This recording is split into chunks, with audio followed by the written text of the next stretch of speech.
Okay, good afternoon. We call the special meeting for Wednesday, October 18th, 2023 to order at 4:04 p.m. Melissa, roll call, please. Director Bankus? Here. Director Daniels? Present. Director Jorgensen? Here. Director Loma? Director Loma is going to be joining us later this evening, either remotely or in person. He will let me know in the next few minutes. So, Director Malpacum? here. Director Nelson? Here. Director Ott? Here. There are 6 board members in attendance, and Director Loma could be joining us later this evening. Please join us in a moment of silence.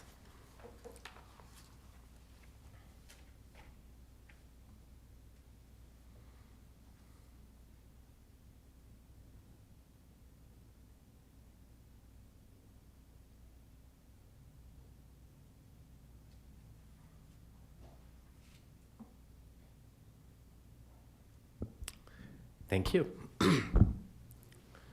So before adoption of the agenda, in accordance with Section 3, subsection J, page 30 in the Board Operating Procedures Manual, which states prior to approval of the agenda, any director may require that a consensus action item be moved to action and treated as a regular action item.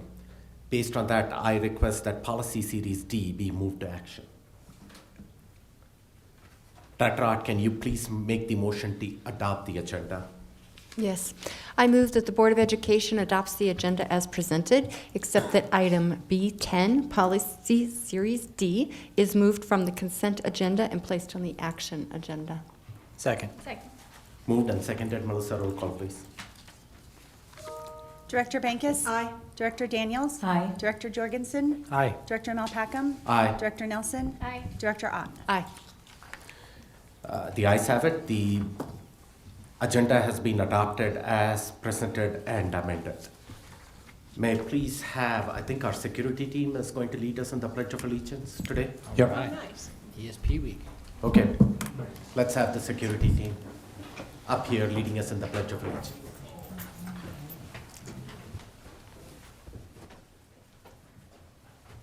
Dress and cover. Come on, dress and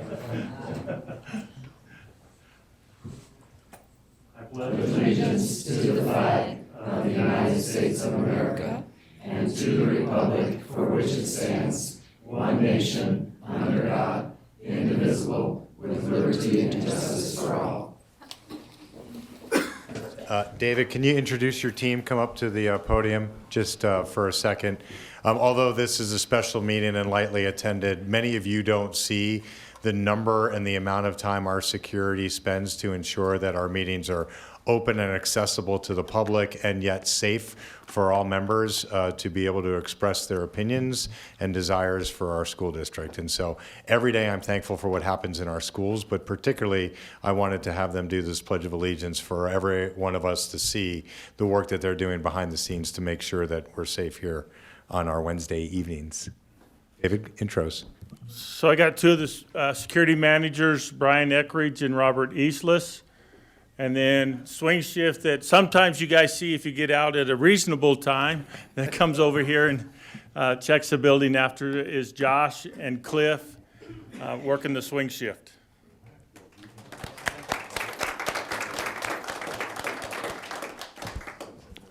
So thank you. Thank you for all you guys do to keep us safe. I apologize if sometimes the board keeps you up late on Wednesdays. We are trying to get better in that regard. So, Superintendent's report. Moving on. The next item is the Superintendent's report. Superintendent Gall. Hello, everyone.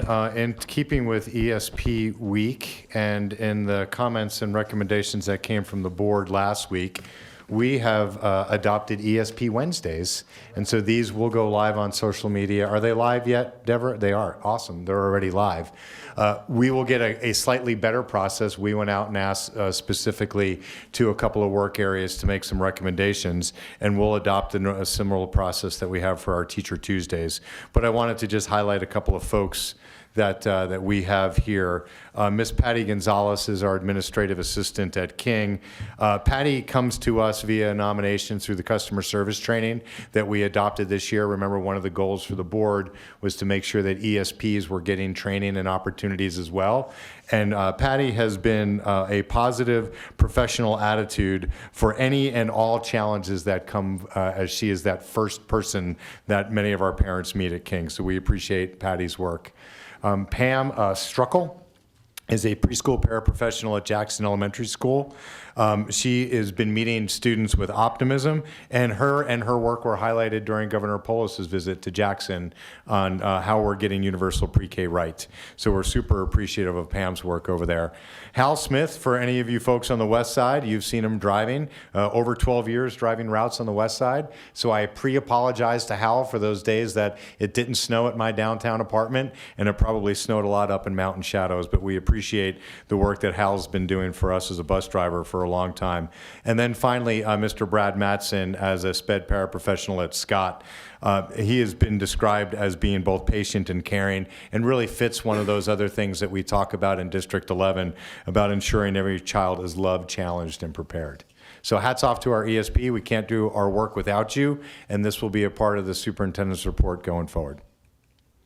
Keeping with Teacher Tuesdays, which is normally 2 for Teacher Tuesdays, because we're normally 2 weeks in between the time that we meet, but these are the 2 teachers that were celebrated this week.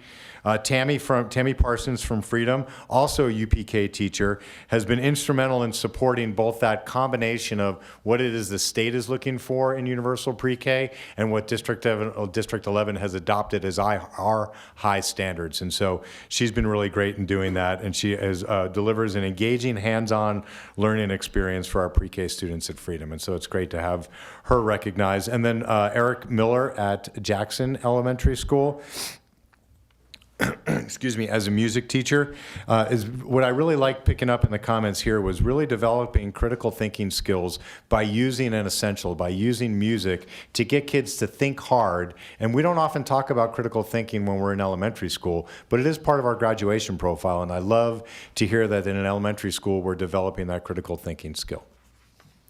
Okay. I'm so excited today to have the chance to have a superintendent's report, even in a special meeting. We spend a lot of time in the district bringing our schools up to the podium that have to share what their school improvement plan is. And yet we have 30 plus schools that are on performance rating. And so we wanted to do a first quarter review. First quarter just ended last week. Second quarter, first day for students was on Tuesday. And I wanted to bring forward a school from every area and ensure I got an elementary and a middle school for the school leaders to talk just very briefly, 5 minutes or so apiece, to just kind of tell the board what their SPF looks like, what their 5Es look like, and what they have been doing, and more importantly, what's different for them now. We've had successful schools for a long time, but how have the strategies of the district been able to support their work and make that work more sustainable? And so many of you are familiar with Simon Sinek's Golden Circles, the why, the how, and the what. You know, we're very clear in this district that the job of the superintendent is to set the vision and then allocate and align the resources to deliver. They're the delivery, and we've been able to set the vision through the relationship as the senior governance team with the Board of Education. The number one way to student success is access to highest quality instruction. That's our why. The how is going to look a little bit different in every school. Every school is a polygon. What type of polygon they are going to be is going to be dependent upon the information that is presented to them through 5Es, through the data that comes to our students, how our parents show up, the experience of their staff, the location in their city. This is a really important how diagram that we use all the time, that we're not looking for replication in District 11. What we're looking for is high expectations to ensure that all our students are met where they are at and are able to achieve. And then they're going to talk a little bit about their what's. They are the widget owners. They have 1,000 different tools at their access, and the job of our school leaders is to coordinate them in a way that works for their needs. The job of central office is to support and align those resources for them. We do not tell the schools what to do. We seek to be active listeners, to be servant in understanding what the schools need to be able to deliver. So first up is going to be Tony Carr from Holmes.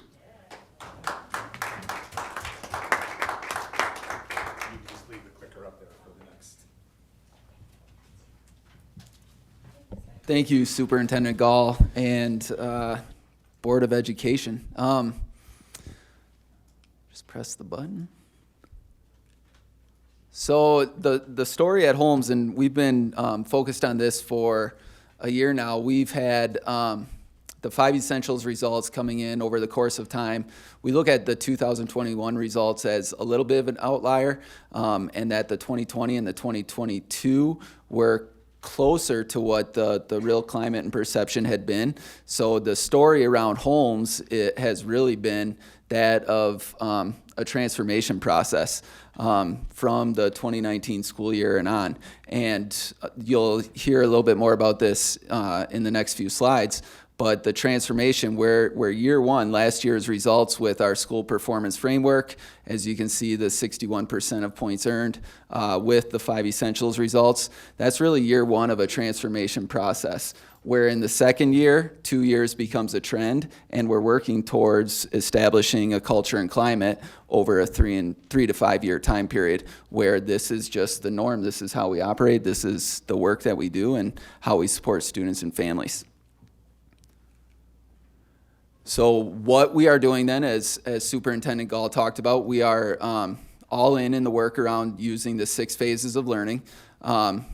We had established common plan periods for teachers prior to this school year, but we're absolutely capitalizing on that system where our teachers and our PLCs can do 6 phases planning and instruction, or 6 phases planning during their PLC time and then deliver that in their classrooms. We are also capitalizing on the work, and I'm really excited for all of the pieces that Chief Acevedo has put in place with cascading professional development process to ensure that our teachers through the district, principal, me, and my administrative team have access through the district to high-quality text-first planning, and then following up with that to make sure it's being implemented in the classroom. Same thing with Eureka Math Squared. We're really excited, again, the cascading professional development that has been put in place is being implemented. Our teacher teams, our math team has been going to those PD sessions, 1 quarter or 1-2 months in advance to be ahead instead of planning daily or the day before for math instruction. Observation and coaching cycles has been a part of the work, and we are using the observation and coaching cycle to ensure 6 phases of planning is occurring and being implemented, as well as then the strong Eureka Math and text-first work. Some of the other investments, we have changed our leadership team structure more to an instructional focused or to an instructional focus, an ILT. This is the second year of our ILT. We believe it's systematized at Holmes Middle. Part of that system then that we're working on implementing this year is we have a peer observation process. We have monthly PD implementation processes, or a system for our monthly PD that is laser focused on our 2 major improvement strategies, best first instruction there on the left, and then the culture and climate work over on the right. Student voice has been really instrumental in some of the transformation that we have done. We've analyzed really extensively the 5 essentials results, Panorama, and then triangulated that with support of Dr. Kalihi's office with student focus groups. In the first year that we did this analysis or the triangulation of that data and then the focus groups, we really heard from students that they wanted to have more opportunity for being positively encouraged or positive reinforcement, and they wanted to see more consistency with our behavior practices. Year 2, then, what we're hearing from students through the 2 data points and the focus group is increasing safety or student perception that there is less safety in unstructured areas, hallways, bathrooms, as the example for that, as opposed to the very structured classroom environment. So then the student voice results, or all of that work, kind of comes into our major improvement strategy around culture and climate. We implement a positive behavior intervention system called SOAR, Safety, Ownership, Achievement, and Respect, and we believe everybody should be a soaring hawk. We are implementing trauma-responsive care and consistent classroom and school approaches around trauma practices. We have dove into community circles as a practice to build community, to work to address that safety in unstructured areas. We're combining new school methods. I talk about restorative practices as being a new school practice to support student behavior and increased or better behavior results, with still implementing old school practices. We're combining the best of both worlds, and they really dovetail in a lot of ways really well together at Holmes. And then finally, you've heard me touch on this last winter, our Goal Academy, using our two ESSER-supported positions to be able to directly intervene and support dysregulation before it's impacting the classroom and keeping the classroom environment as really laser focused on reading, writing, math, and arithmetic. Is there an and to that? So what's different and what's next?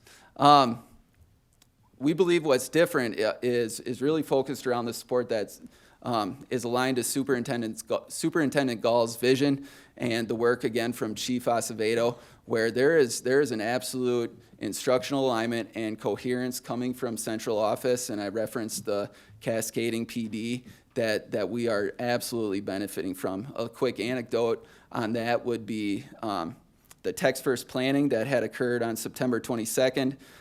Stephanie Leisure, my colleague, middle school colleague at North, had noticed a really strong relationship or collaboration going on between her English team at North and our English team at Holmes. And we organized then for October 16th, just this Monday, a little bit of follow-up where North English teachers came up and we had a little bit of direction for them, but they took the opportunity that they developed on September 22nd together to continue the planning and organic work around text-first instruction. So without that kind of PD and focus from Central, we wouldn't have seen a lot of that planning coming out of it. I've been really beneficial or benefited by the area superintendent model. I think that's been very critical for my professional development as a principal, and then trickling absolutely down into the classroom through Dr. Comfort last year and Darren Smith now this year. They have both been really strong mentors, and with that model have been able to really leverage a lot of resources for Holmes and our community. And then again, the ESSER-funded behavior interventionists, it would be I would be remiss to not put in a shameless plug to look very significantly at how we utilize those ESSER-funded positions as a recurring FTE. Dr. Comfort's going to be coming with some work on that as well. But again, what's different is being able to utilize strategic positions to intervene early and often for kids that are most impacted. You heard me say at the beginning, we have been through the first year of turnaround and transformation. We're in the second year. We're looking to establish this work as a trend. And then after 3 to 5 years, this is who we are, how we operate, and the standard that we set. What's next then within that 3 to 5 year window is this is strategic purpose work that has been done, again, through what Superintendent Gall is putting in place with the academic master plan. We have a focus area for our school's vision of authentic learning, which is really aligned to our elementary feeders, outdoor education, STEAM, based at Bristol, outdoor at Halbert, and then place-based at Trailblazer. And those experiences to the Holmes community really boil down to creating authentic learning experiences. The other two focus areas, supportive environment and being a proactive, collaborative community. And going back then, these are just quick examples of what authentic learning can look like at Holmes Middle, building of a shed, and our national competitors in Family Consumer Citizens Leadership of America Club. Thank you. Next up, Dr. Rochelle Williams from Freedom. Yeah, stop it. All right, I'm gonna set the timer. All right, you guys. So I've only been here for a short 18 months, but we saw some incredible gains with our 5 E's. And with our school performance frameworks, we went from 68.6 to 78.6. Just found out, I guess the district recognized us as a distinguished school. DAC, it was Yeah. the DAC recognition, yes. The what? The DAC. The DAC. I'm waiting on the CDE to recognize.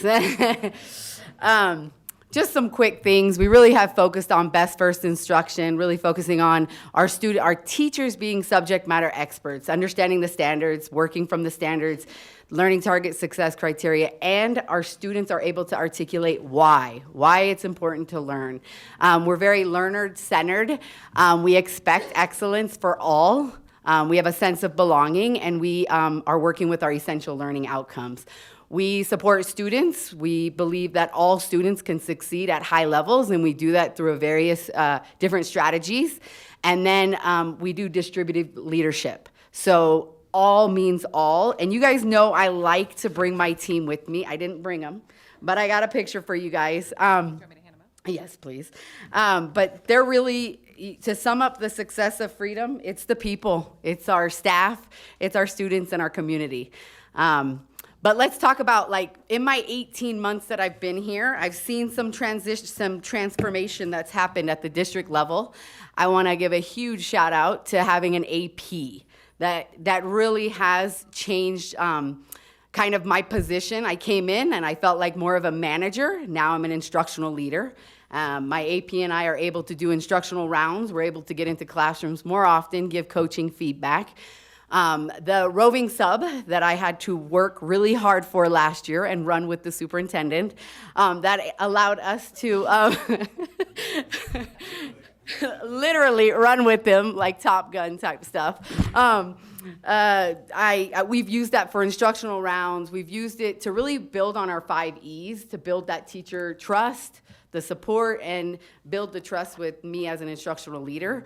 I love the math and ELA coaching support that we're provided. I actually have Cassie, who just transitioned into a district ELA coach. She's been working with our 2nd, 3rd, and 4th grade teachers on ELA, working with our TLC, so I'm very appreciative of that support. Love our area superintendent support. Darren has been a huge supporter in coaching, because I really was a first-year principal last year. I came from being an AP to a first year, so I'm known as being the neediest principal in the district, but I do appreciate his support. And so, there's just so many things I've seen change in the 18 months that I've been here. One of the things I really enjoy is the belief in principles. As Superintendent says, he allows us to do what we need to do. So it's almost like they lean in, the district leans in to support us, but kind of get out of our way to do what we need to do. And I appreciate that, because it's not a one size fits all. Freedom is very different from other schools. And so I appreciate the autonomy and to being able to make best decisions for my building, but also knowing that I have the district support and knowing that I can call on Paul for math, ELA, or the dial-in model that they lean in. I'm just very appreciative of the support that I've received in the 18 months I've been here. You want to add on? And having an assistant principal and the work that she's able to do. Oh, this is Liz, and she's my assistant principal. She doesn't say my last name, Fiorillo, because nobody can pronounce it. No, I feel very, very blessed to be in the position that I am in. I have never worked in a more genuine school, from our students, staff, community, family members, partnerships with the district. It has been a wonderful experience, and even allowing us to speak on Crazy Sock Day, I just really appreciate the opportunity to learn and grow. Well, she's modest, but she's really reinventing the special education at Freedom. She's doing some MTSS work because she came as an MTSS coordinator from District 2. She has some really a good, strong skill set in early literacy. So at the end of the day, our goal is to get every kid at grade level, whenever they leave us. If they leave us tomorrow or by the end of the year, we want them at grade level. And so it's really, really nice to have her skill set at Freedom. Thank you. Yes. Well, Before they take off. And I wanted to do them all and then do questions, so Okay. we don't end up with 7 questions 5 times over. Yep. Because they'll be As long as generally they the don't same. take off, so. No, Okay. Tony Carr had a family engagement, but I'm bringing Darren back in to answer. Christina Butcher, Queen Palmer. Good evening.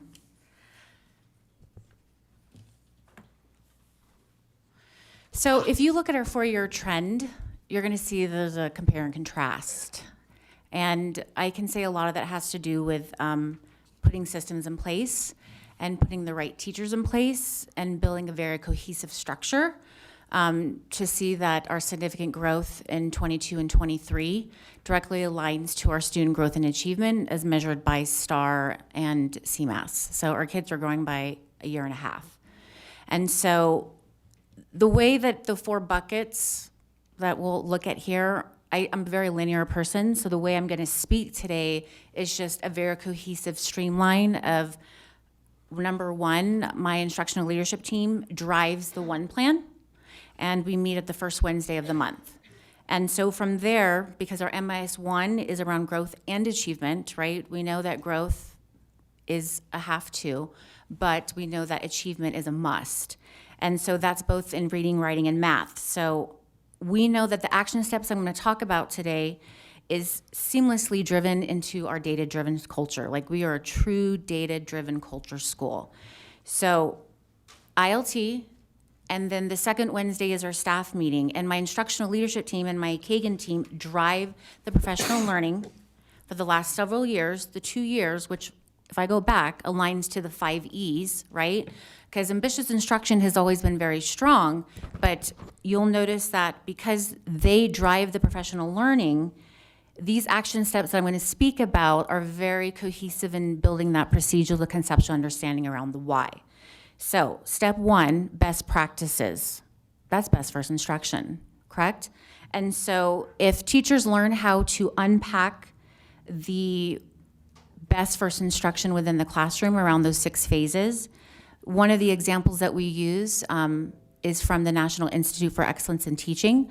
We will take a video, we'll pause, we'll step out, and we'll ask questions, right? So everyone knows what learning targets are. If you walked in Queen Palmer, my students are the learning target leaders. They communicate the action-oriented learning target. They communicate what mastery is going to look and sound like by the end of the lesson. And they can explicitly tell you if a teacher doesn't have an explicit I do, we do, you do. So if I ask you this question, Dr. Bankus, if I ask why is teachers' metacognition key and critical to every lesson, right? So in the I do, if I ask you why do teachers need to model their thinking and plan those questions that they're going to ask themselves before we deliver it to kids, right? Why do you think that model is so important to have in I do? Go ahead. Did you press your button? When you use that model, then we have a direction and a path in front of us so that student engagement sometimes takes us off of our objective. And yet when the planning is in place so that our objective is stated and the plan in which we're going to follow is delineated and the teacher is aware of that, the teacher can take in student contributions, honor those conversations, and yet stay on task and get to the end. And I think we used to call it backward planning, and so I think this is an evolution of that whole strategy, and I'm glad to hear it's successful. It is. Can we give her a cha-ching? Cha-ching. I'm good. And a whoop-whoop, yes. No, we're not. Am I at the end? No, I want to know when we do the whoop whoop. Oh, we'll do that at the end. Okay. Yes, you're absolutely right. So the backwards planning is still very prevalent, Dr. Bankus. That has not changed, right? So we know that teachers need to backwards plan in order for us to anticipate misconceptions. Mm-hmm. So that has not changed at all. The other part around why we need a model for kids is that I don't like chemistry. I had my instructor up there. If you don't model that very intentional thinking, the cognitive lift will not transfer from the instructor to the student. So when you create those intentional questions within that gradual release, with strategies, it will help those students to embed those strategies within that we do before you release them into the you do. So you have to model every day. That is a have to in my building. You cannot go do a we do, you do if you don't model your cognitive lift. What are the questions you're going to ask yourself in the graduate release? Because if you just assume my kids know what they're doing and what it looks and sounds like, we would be a 95% SPF. But they don't. So you have to model that. So linking back to the chemistry teacher, I wish I had, the Air Force connections, but it's a whole nother language for me. I don't understand, the periodic table. I don't understand, it's a different language. So if I have an instructor who is just feeding me information but don't give me instructional strategies and then model their cognitive lift of the metacognition, I have no idea how I'm going to link that into the learning when it's released to myself. And so the power of that cognitive lift is very intentional. So I promise you, if you walk into Queen Palmer at any time, we are not a dog and pony show. I mean, I do not care when you walk in. If a teacher does not model that I do, I promise you a student will call out and be like, excuse me, you just forgot the I do. We're into the we do before the you do. Or, I'm sorry, you did the I do, but you forgot the we do. We're doing 2 we do's and then the you do. They will label those because we very intentionally label it. So I may not call it best first instruction. I may call it just best practices because it's what good teaching looks and sounds like. I'm going to now streamline from BFI or best practices to Kagan structures. You just said Dr. Bank is around engagement, correct? So we've been doing Kagan structures for 5 years, but we really haven't been doing high-yielding Kagan structures. So we have Kagan toolboxes. Our Kagan toolbox is posted right next to our learning targets and our I'll Know It When, which is what mastery will look like. And you will be able to see low-yielding and high-yielding structures that our students are leading. So rally coaching is an academic peer coaching feedback.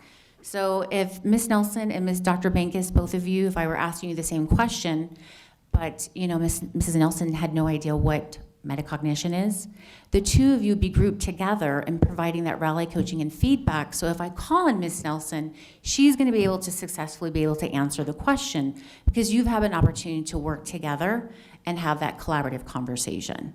And so that is the power of Kagan structures, because you don't want stage on the stage, 80% teacher and 20% student. You want that balance where students have many opportunities to be engaged in the learning and circulating and listening to the feedback and knowing before the you do who needs the support before you go into your tier 2 instruction, which is that level 2.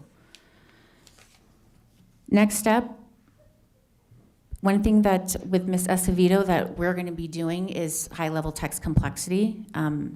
It's a piece that I'm going to link back to the very end about how they're supporting us.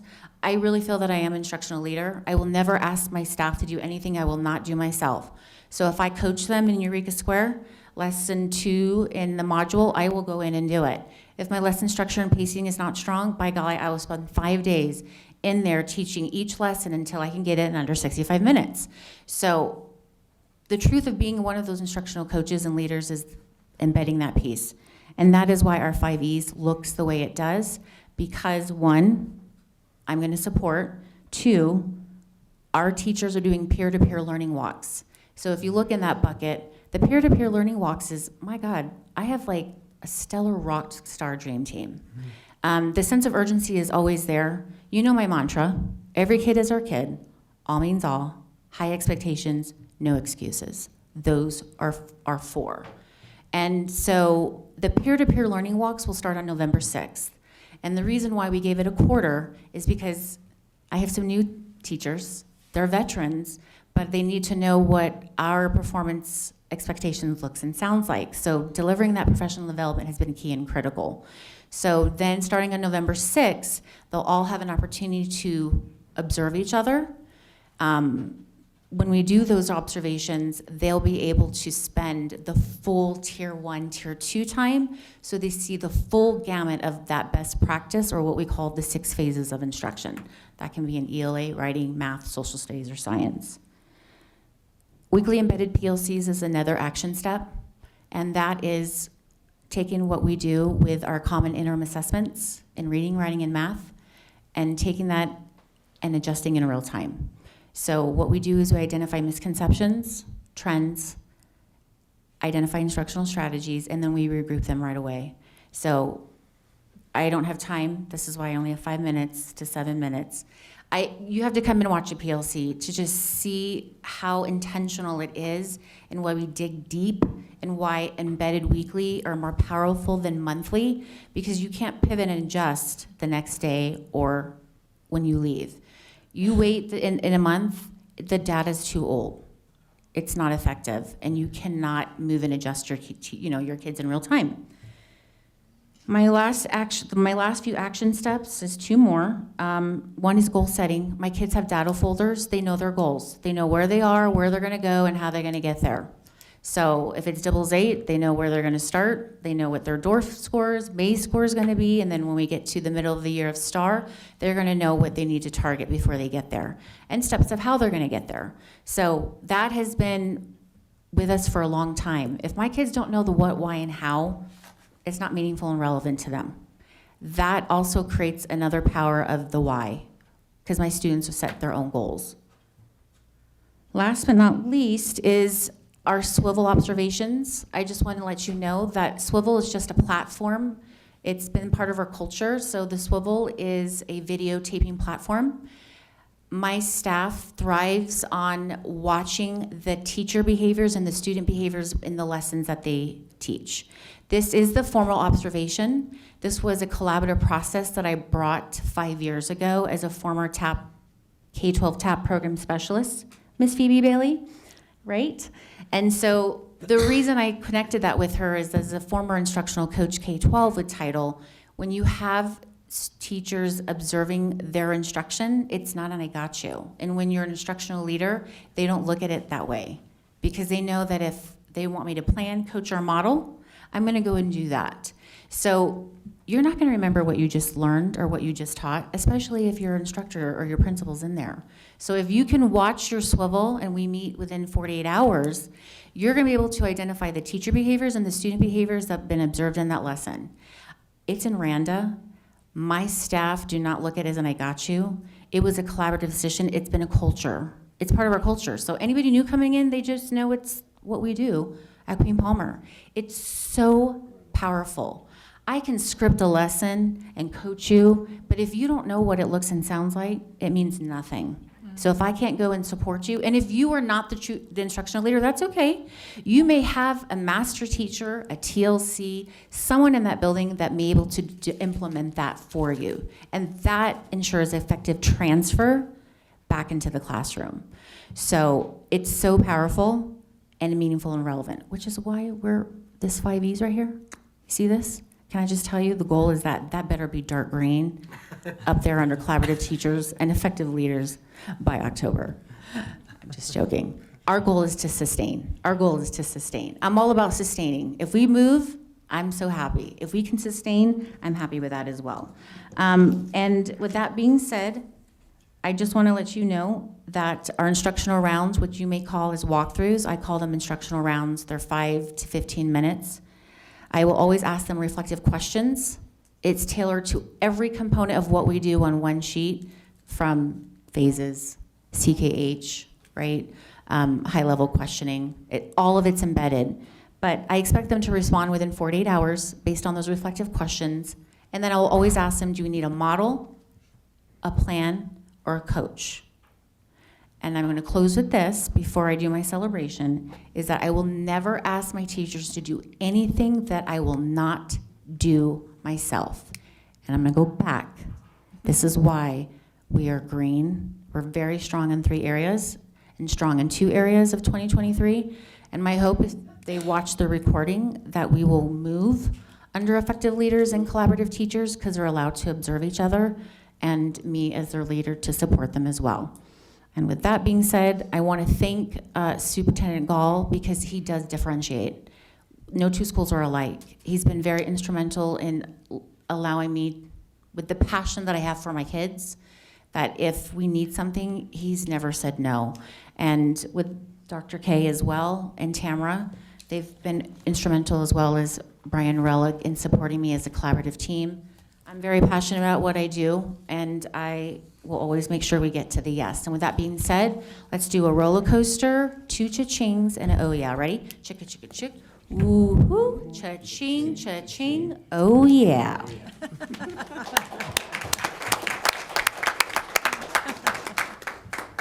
Team Doherty, Sparta.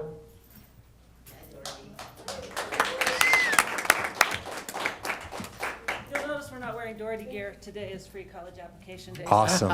We're rocking college gear today. So, when you look at our data, you can see that we have areas of improvement, and we've been very intentional about understanding how we can move in certain areas, particularly with our 5E data, and just more recently through our data coach that's been provided by the district, understanding a little bit more about our SPF and areas where we can grow and improve in those areas so that we can get to performance. So we're a work in progress, and we know that, but we're also very committed to understanding the why behind the work that we need to do. And I'm going to go to this next slide. And can you introduce Hillary? I'm not sure everybody knows Hillary as well. Everybody knows. Okay, just want to make Hillary sure. Hayden, Yes. all-star. One of our assistant principals, she's going to talk a little bit about the Future Center in just a minute.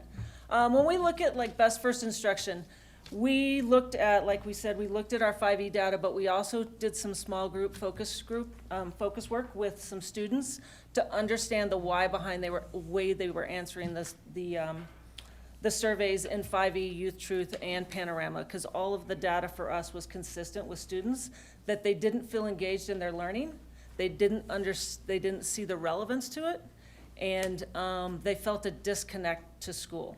And so when we looked at that, we knew that our first and most important move that we could make was to ensure that students would be engaged in their classes and that they would understand the why. So when we look at best first instruction, we are focused on phases 1 and 2. 1 is the hook, and 2 is the relevance, explaining the why. So we started that with our staff this spring in August, and we sat down with our staff and we explained the why to them. And we have been very intentional with our engagement strategies.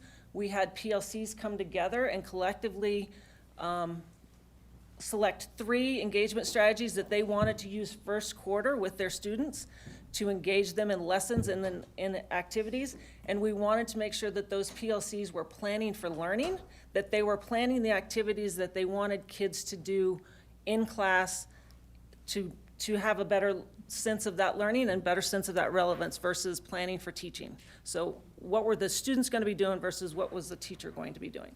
And so we've been very intentional with that.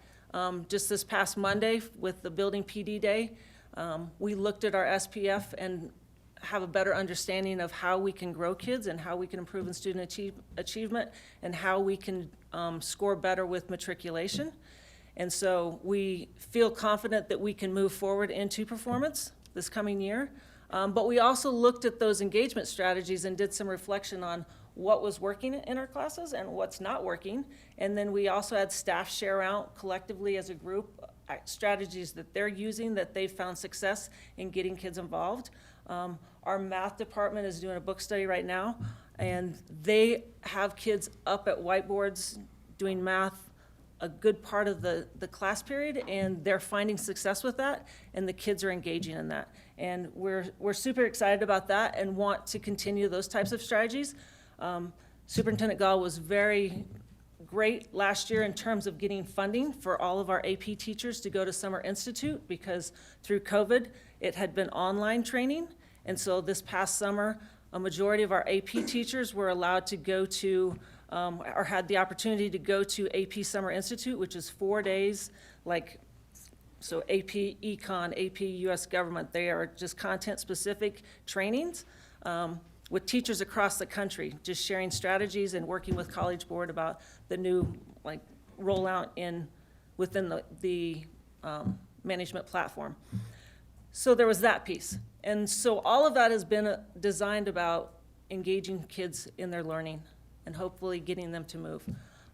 In terms of capital improvements, The first picture that was shown are our kids at the ribbon cutting ceremony at our new turf field and track. And Director Jorgensen and Director Melpackham were both there that night to help us cut that ribbon. And we're super excited about that opportunity. Not only is it great for our kids, but it's going to allow some of our feeder kids to use that facility and hopefully strengthen that connection between our elementary schools, our middle schools, and us. And so we're super excited about that. We're also very excited about our auditorium. I mean, it's a work in progress, and it's been 2 years. Last year, we were able to get the new seating for it, and we were super excited about that. And then you all and Mr. Gall were very kind in terms of getting that funding there so that our stage could be leveled. And that work has been completed, and now we are entering phase 3, which are new curtains, new lights, and better sound. And we're super excited to be able to host some events there for our performing arts kids and have that space for those kids. And so, in terms of capital improvements, we have felt the commitment from you all and from Mr. Gall to support the schools, and it's been greatly appreciated. And in terms of the Future Center, I'm going to let Hillary talk about that because that is her vision and her passion, and then I'll come back. So I think we can all have to put this up, but you said at the ribbon cutting that spaces matter for kids, and I firmly believe that spaces matter in terms of inspiring people and also getting them to think big and think about themselves in the future. So about 1.5 years ago, hearing from students and also looking at our data, it was very clear, not just at Doherty, because Doherty's like a microcosm of the greater community, not just Colorado Springs, but also our nation. We reflect our nation, right? Students were saying, and the data suggest, that kids just weren't really engaged in planning for their future. Not just the actions that they're taking right now, but the decisions that they're making for themselves 4 years out, which is also hard because your frontal lobe isn't developed. So we have to help them with that.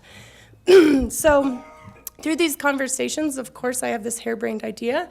Thank you, Ms. Flanagan, for supporting this, is that we need a space in order to provide a welcoming environment for students to go at the drop of the bucket in order to say, you know what, I was in class and I was super inspired, or I heard on a podcast, or I saw on Instagram, or I saw a TikTok, and I am really interested in going to this particular college, or I think I can get this scholarship, or I'm super interested in manufacturing and I want to go and do an internship.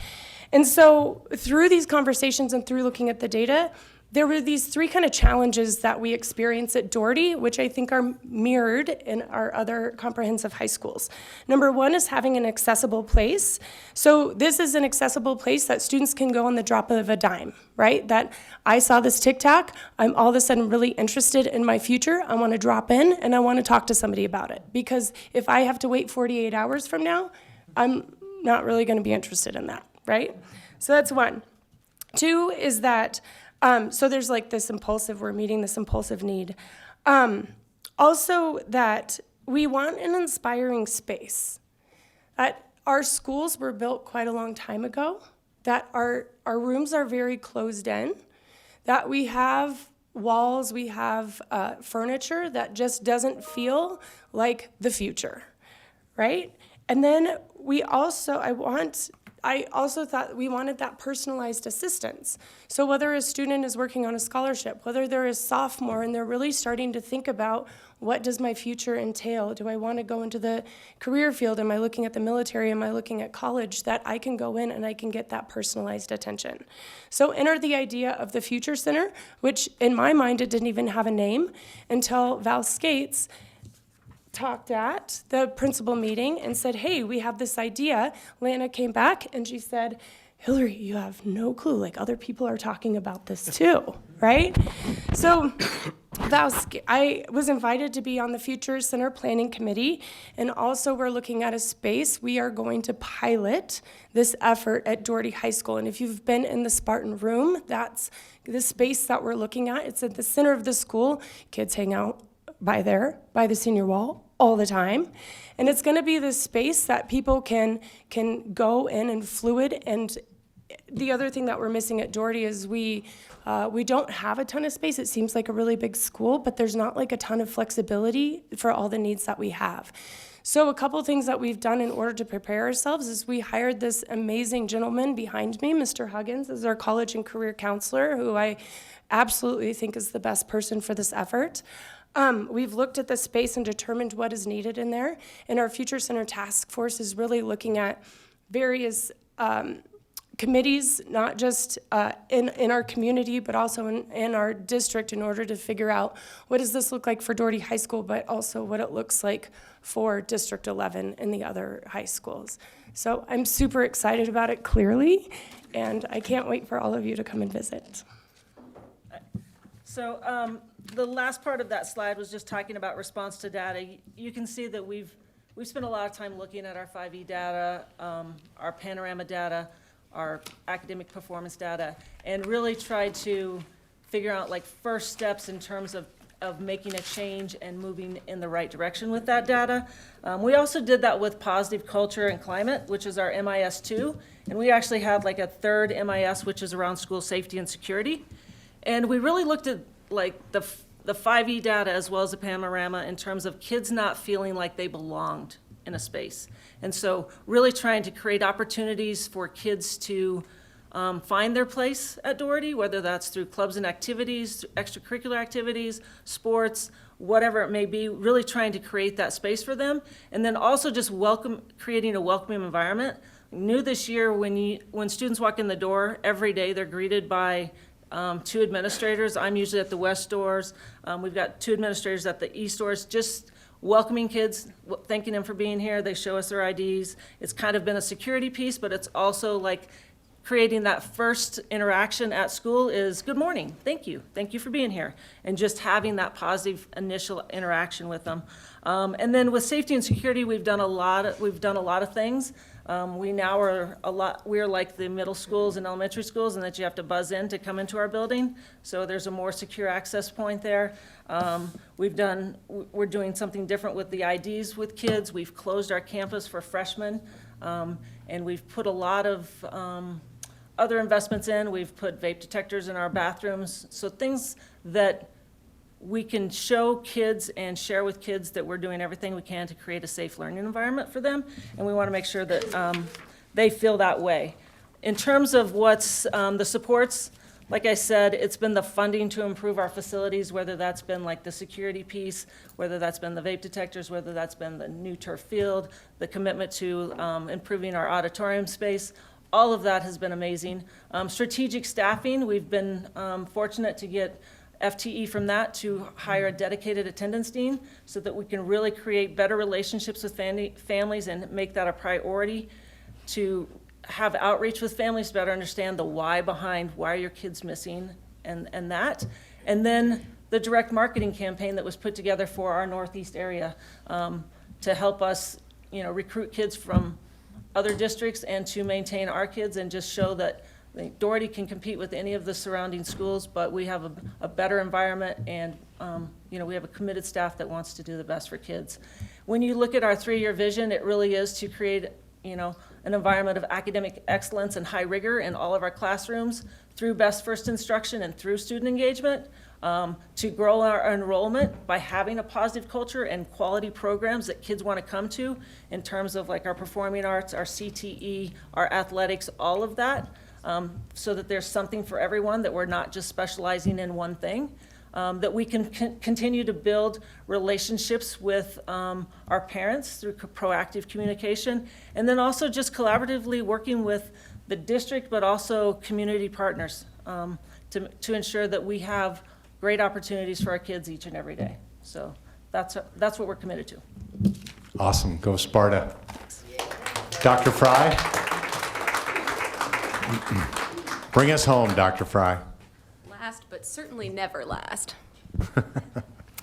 Hi, good evening. It's an honor to be here. As a reminder, I'm Dr. Fry. I'm the principal of Monroe Elementary School, and I speak tonight on behalf of the amazing work that's happening at Monroe, but also as the parent of a D11 student, and just, I don't know, it's a sign, I guess, that I'm a huge education nerd, that I sit and I listen to those presentations and I think, what a gift that we're giving to kids in this city. What an opportunity across our city in various regions where I don't even get to go to think about the impact of education to change kids' lives. So there's a couple of our kids.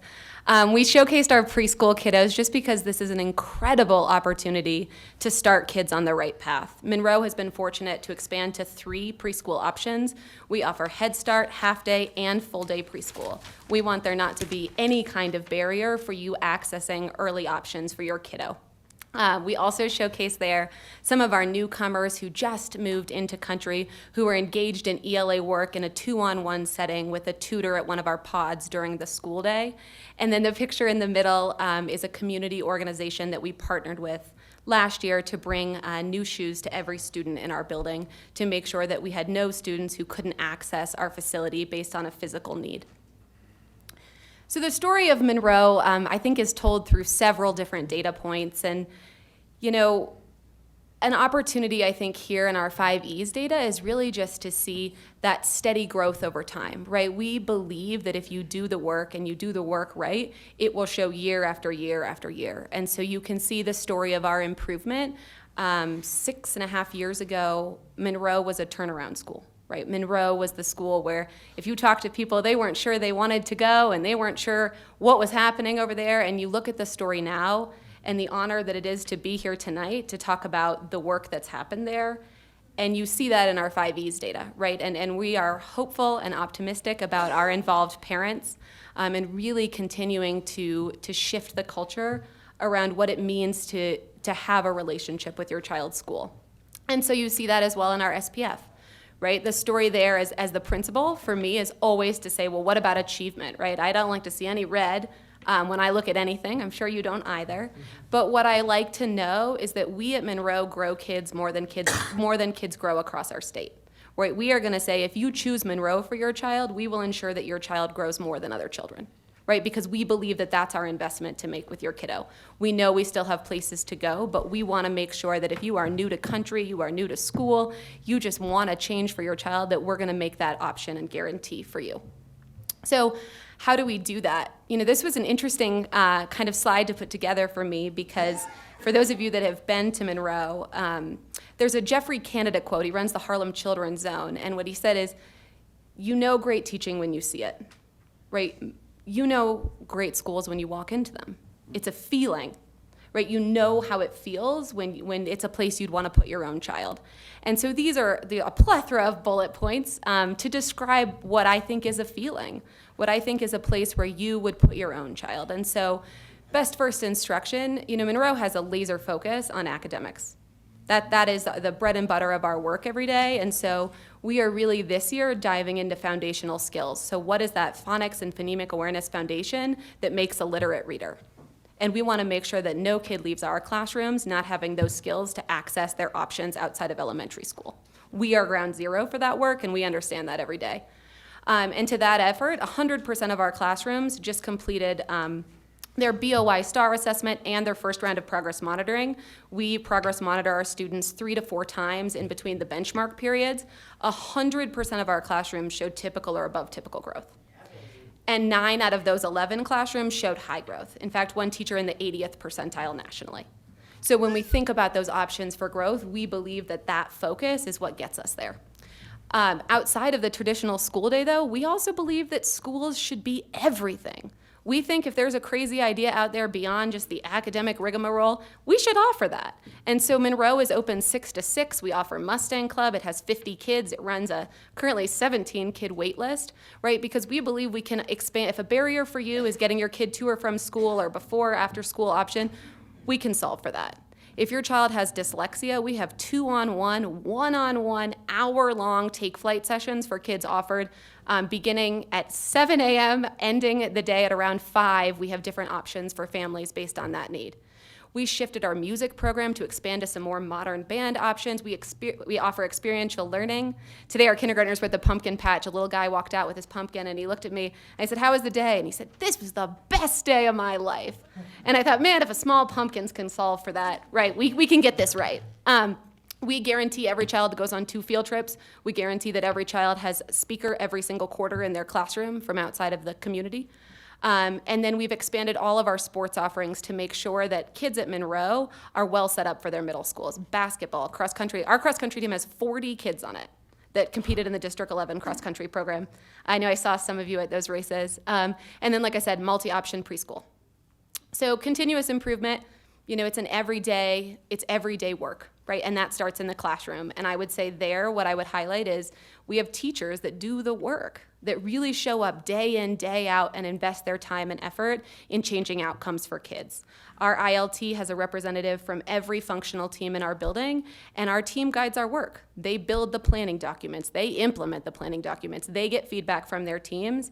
And ultimately, on days like Monday, when we have a professional development day, they have created tailor-made professional development plans for their teams based on their needs and their own data. They implement those, and then we progress monitor them at PLCs every single Thursday. And lastly, I would say what really makes Monroe special in my eyes is that we are going to put kids first 100% of the time. And that's a slogan that I think we hear a lot and we talk about a lot, but what it really looks like is meeting every kid where they are and saying, who are you and how do we help you? Right, so I am fortunate enough, she was here last week when I was out sick, for my counselor to be recognized as the Colorado Counselor of the Year, hopefully soon to be the National Counselor of the Year, because we believe that work matters so much for kids. The students at Monroe rank themselves in the 99th percentile nationally for a sense of belonging. That's against any kind of demographic difference in the Panorama survey, and that's been consistent over the last 4 years. When kids feel that they matter, they show up differently for you. When kids go home and talk about their schools, they tell their parents that story, and parents come out in a totally different way than we were seeing before. We've upgraded our physical space. I'll show you a picture on the next slide. We've embedded monthly spirit assemblies. We are a national Capturing Kids' Hearts awards school. We have a kids leadership team. I think that's really special, is to get kids' voices. You ask a fifth grader what they want that carpet to look like down the hall, they'll put together a Google survey for you. They'll get their classmates to vote. They'll get input from the younger children. And it all looks good to me. That sounds great, right? It should be a school that reflects the interest of our children. That has to be at the forefront of what we do. And I think the last thing that we really lean into at Monroe is it should be fun, right? I'm the mother of a kindergartner. If she's not having fun, she's not doing her best learning. And that's on everybody to make school fun. And elementary school should be ground zero for that conversation, right? If we sent every kid out of elementary school believing that school was fun, that would transition into middle school outcomes. And so what's next? There's a picture of a family there at a cross-country race, and then you can see the upgraded paint job on the exterior. Please drive by Pikes Peak. If you used to and you just take Pikes Peak out towards the mall, it was sad. You saw a bit of a chain link fence situation. It did not reflect the sparkling personality of the inside of Monroe, and it does now because my custodian worked overtime on a Saturday because he said it no longer reflected the values of our building. Right, these are people that wall that you see painted there was painted by 4 different staff members who volunteered their time to get that ready for the first day of school. And I think it's both the combination of people believing in what's possible for kids and finding people that will do anything it takes to move the needle for kids. And so I feel like the big shift for Monroe in the last year has been the area superintendent model, and I know everybody spoke to that. I'm fortunate enough, I serve as the executive principal to the southeast side of town. And so every single Monday, my day ends in a strategic planning meeting with my area superintendent and all of the different instructional supports that go into the southeast side of town. And I sit on that team as an opportunity to hear what's happening across our region and lean in where I can to support principals and the work that they're doing, but also to help triage and build relationships between what happens centrally and what happens in the schools to make sure that the voice of the school is always at the forefront of what's happening. And I feel like that's been a really significant shift in allowing resources to get into the southeast side of town much quicker. People spoke to the cascading professional development model. I think that makes a significant difference. I also think the district is laser focused on Eureka support and math implementation. And I think we're gonna see a really strong outcome from that investment.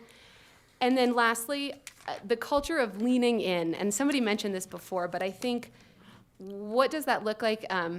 Superintendent Gall used to have, I'm sure you've all seen it, the image of the hole and the people leaning. Yes, we've all seen the hole, right? But what that looks like in practice is when you call someone, they come out immediately. Today I had a second grade conversation. We had these amazing data conversations about some student data that we weren't seeing, and we needed this other resource. I called downtown and I said, hey, I really need a copy of this thing.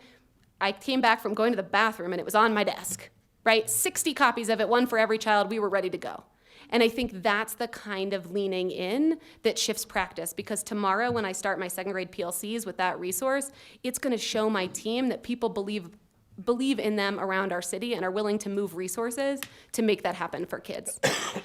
And so the 3-year vision for us is to continue to cultivate teacher development, right? I believe the work is in the classroom. I believe we have the right people in place. I believe in our people to lead that work. We want to be a world-class wraparound center. So I really want there never to be a barrier to a child's success, and I want us to say yes to every community partnership development opportunity that gets kids what they need to be in school.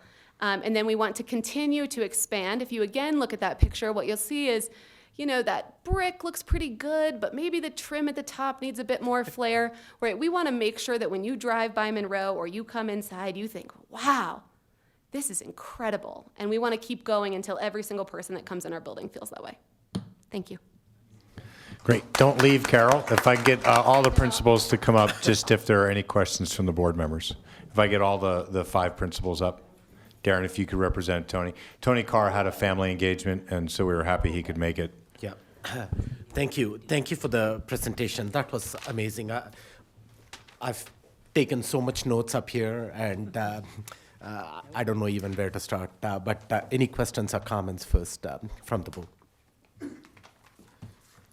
Director Bankus, I was glad that that question was directed at you by Christina Butcher.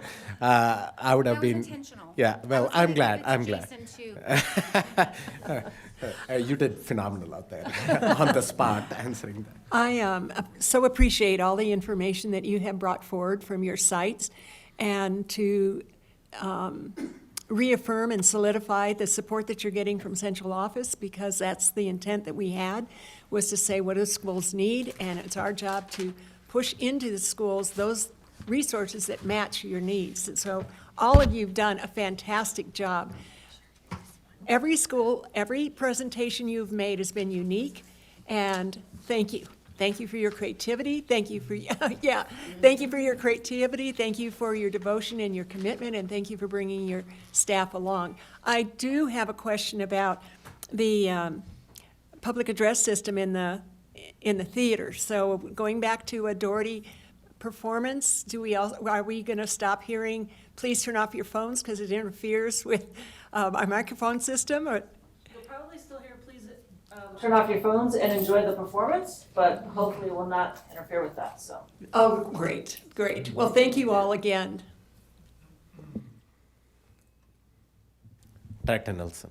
Thank you for coming and present. It really helps me to understand what you guys are doing to see the improvement, the growth, the achievement levels that are in your schools. So I just want to convey how much I appreciate you coming down and presenting this information, and thank you for Mr. Gall for this idea. It's wonderful. Very valuable for us as a board to have a better idea of what you're doing. I wanted to ask a question. A couple of the schools mentioned professional development being driven by the instructional leadership team or by the PLC team. Can you all help me understand, is that unique to certain schools, or is that something that all of the schools are doing? And I guess just give me a better idea of, is this different than what we see in all of our schools? So a lot of schools, instructional leadership team might be separate from the building leadership team. So a lot of schools will have 2. Mm-hmm. And then PLCs is a standard protocol in our district, but it doesn't have to be embedded. It can be once a month. No, I mean, I thought you mentioned specifically your professional development professional learning being guided for your staff based on your higher level team. Correct. So they're the drivers. My instructional leadership team are the drivers. They're like your master teachers, right? And so those master teachers are the drivers that drive the professional learning. along with the Kagan team, because those two go hand in hand together. So if you came in on the second Tuesday of the month at 7:30, you will see them driving the learning. I will, as part of the instructional leader, my job is to kind of facilitate and manipulate some of that learning so that it's very streamlined, right? So that when they go in and to lead the professional learning, they know what it looks and sounds like. So they swivel that. So we don't swivel what happens up in, Seattle, Washington.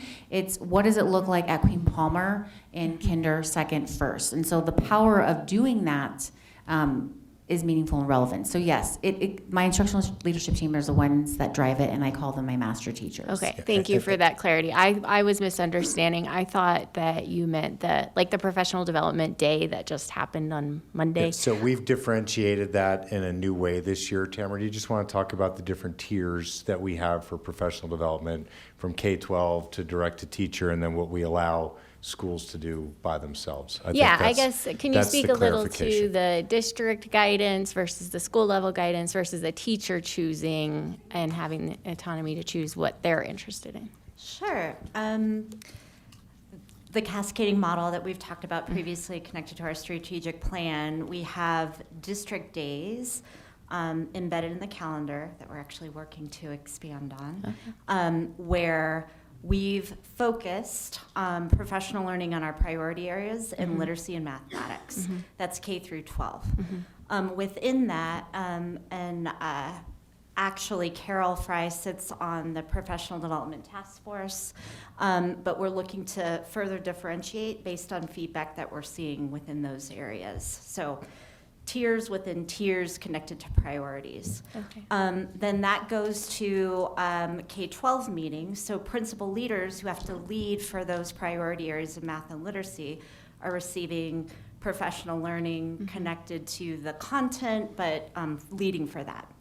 And then weekly on Fridays, our teacher and learning coaches, our TLCs, they receive professional learning in those areas and on how to coach for that, which we're continuing to refine. And then Superintendent Gall also mentioned we included, without cascading, direct to teacher professional learning, that is those district days, but also outside of the district days until we have a more robust calendar that can support that work as well, and in literacy very specifically. Every school, so their district professional learning and cascading to get on the same page with priorities will never take the place of school differentiated PD. So every school leader has their school plan, and that school plan is tied to the areas that they need to improve in. And so with that, they differentiate and work with, and that's what you heard Ms. Butcher, Principal Butcher talking about, that's what you heard Ms. Fry, really all of them talking about what are the specific things that they're working with within that priorities based on the needs of their schools in PLCs and other areas. Great, thank you. That was wonderful. That was all I had. Thank you guys again. Director Ott. Thank you. I just wanted to compliment you all. When I look at and contemplate the vision and the mission of District 11, we want to empower our students to profoundly impact the world. And you look at, I don't have the vision memorized despite having the mission done. We are a dynamic, collaborative community of energized educators, engaged students, and supportive partners with a passion for continuous learning as the vision. And it looks to me like you are all just demonstrating that on a daily basis, and certainly here tonight. So thank you for all your work. Director Jurgensen. Thank you. To reiterate what Director Ott was saying, thank you all to your leadership. Christina, I didn't even know we had dark green on the 5E until I saw the dark green on yours. I was like, hey, we're green, but there's a dark green, so that's wonderful. And then I had a question for Tony, but Darren, you might know. I know that he had done some pretty dramatic initiatives to get that change he's seen, and he mentioned a little bit about that. What would you say is like that biggest factor that he had to overcome to get his school where it's at? I mean, that's quite a turnaround. Well, it is a turnaround, and I think putting in, you're talking about the behavioral components and just say, around a safe and conducive environment. I think it's a little bit of a culture shift. So staff and students and families had to kind of rally around what Tony was doing, but Tony did all the legwork up front. He talked to his SAC, he talked to his staff, and put a plan together that was collaborative. But when you implement a plan, I think sometimes that's where the real work comes in. But I think it's just a testament to what Tony did. The upfront work, getting a system in place that everyone knew what it was, and this is what we're doing. Now we're doing it, implementing it, and I think that was the secret to his success on that. Yeah, that's awesome. All right, cool, thank you. You bet. That's all I had. Dr. Daniels. Thank you all for being here. I look out and I see strong women who are making a difference in our community, and I think what I loved the most of what you shared is it's all students. No one gets left behind. And I'm appreciative of that heavy lift that it takes, because I know it's not just the students, it's also the staff, it's also making sure janitors and food and nutrition services and everything is working in the middle of getting a call from a parent. We're running late, all of those different dynamics, and the bigger the building is, the more levels that you have. But I appreciate knowing that you are there and you lead the charge that it's all students. And I appreciate the dedication to it, because this is a profession that many people are not coming into, which is why we have the openings that we've had, the bombardment of public education for decades, and now we're seeing the results. But you give me hope that no matter how many times we get hit, there's someone's out there saying, no, we are here and we're holding the line. So I'm grateful for that, and I thank you for the hard work, and I thank you for the commitment and bringing back the programs, because I remember those being there, speakers coming in from the community sharing. Those were the things that made the difference. So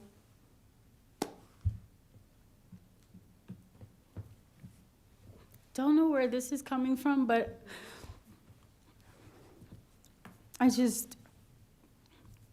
it's gonna make a difference for them. Everything you're doing is gonna make a difference. Thank you.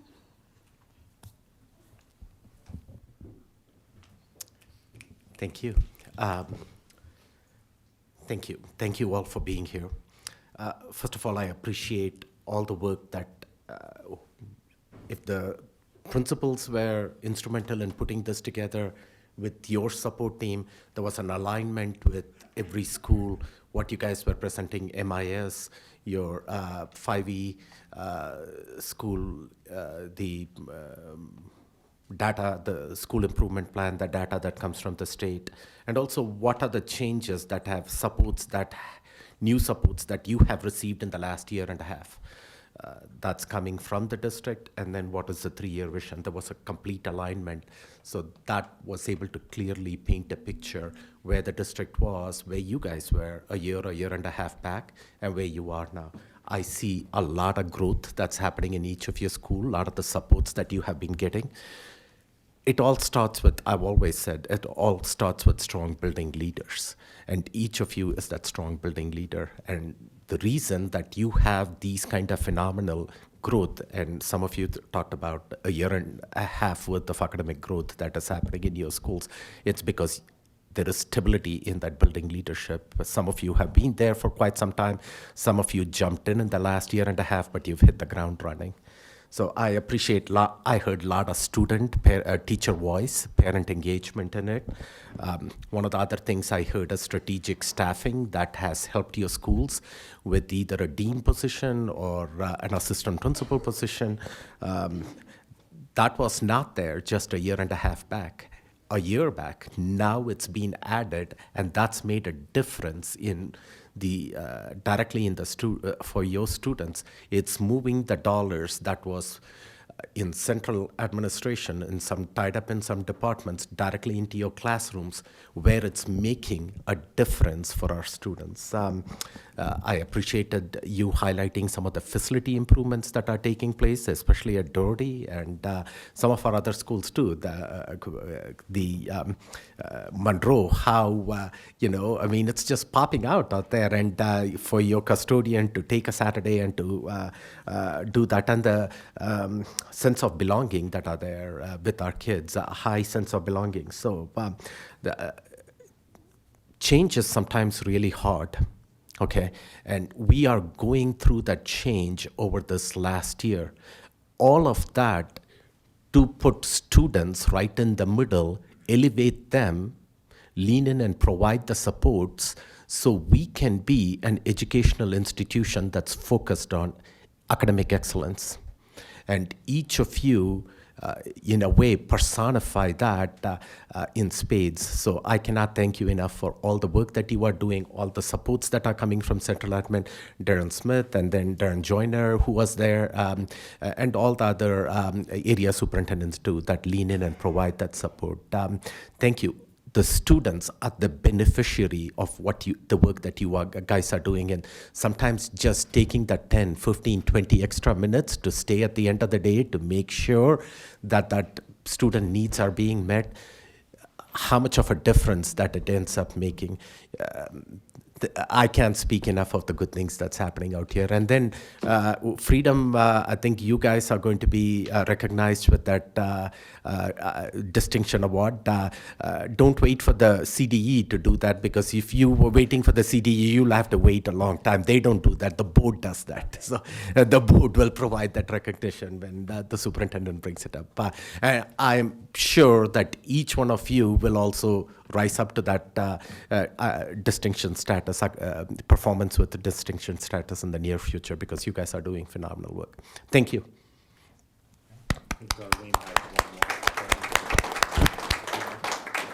Yeah, she's good. You want one? So this is the first installment. We're going to have another installment of principals coming. Yeah, I'm going to do this at the end of every quarter, and I'll rotate through different schools. And so we'll highlight a different school. We'll get a little bit tighter. This is our first time. Oh. But what I found is that over the last year, outside of school spotlight, which we've really made a lot about kids. We like to bring the learning forward. We haven't had a lot of chance to share publicly the things that are working in the system. I love our USIPs. I think we're heading in the right direction. I'm so proud to have half the number of schools that were on the priority watch list, but I want to talk about the top end too. How are we getting to 50 schools at performance level? And so you have 4 on performance right here in a high school that's clearly on its way. So very Great. appreciative of their work. So we'll have 4 more?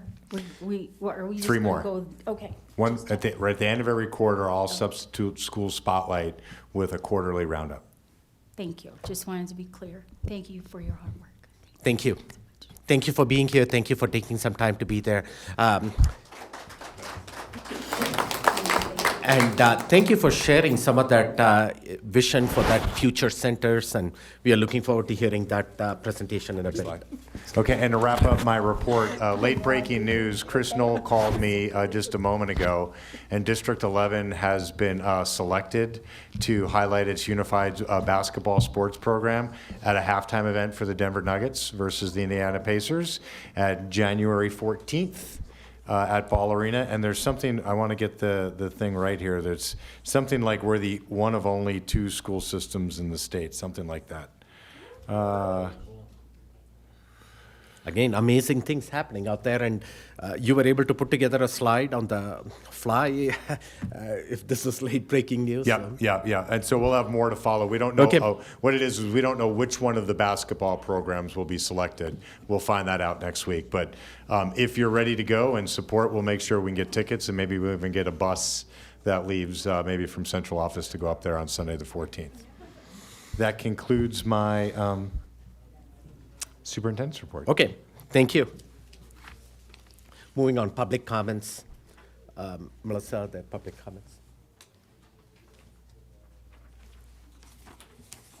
Okay, have 2 public comments, and both of you, the names I'm looking at here, I've seen you several times up here, so you know the protocol that's expected, 3 minutes for public comments, and a clock will be displayed, and expected protocol that you be respectful of everybody in the audience. The first one, Joseph Boyle.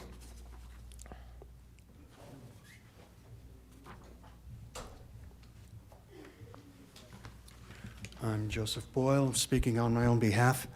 Significant gains have clearly been made in student success in D11 over the past 2 years. If this fact were disputable, the CSEA-backed candidates would dispute it. Instead, the union-backed candidates are reduced to quibbling over interpretation of statistics and the degree of success that has been achieved.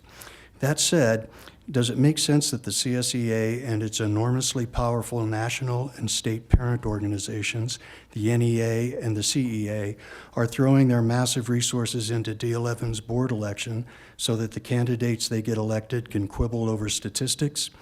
It's far, far more likely that the union-backed candidates are being put forward so that they can implement the publicly stated radical agenda items that the NEA power structure has publicly pledged to impose on school districts nationwide. The statistical quibbling is only a smokescreen. Just a couple of quick examples of NEA's mindset and policies include the NEA's endorsement of curricula designed to teach students in all grades, quote, activism, organizing, and resistance, end quote, with lessons such as the wheel of power and the social identity wheel, in which students fractionate and define themselves largely based on immutable characteristics such as race and ethnicity. Also noticeable and notable is the CEA's resolution of last April condemning the capitalist economic system. If the union-controlled candidates regain majority on this board, they will immediately go back to the agenda that D11 voters rejected in 2021.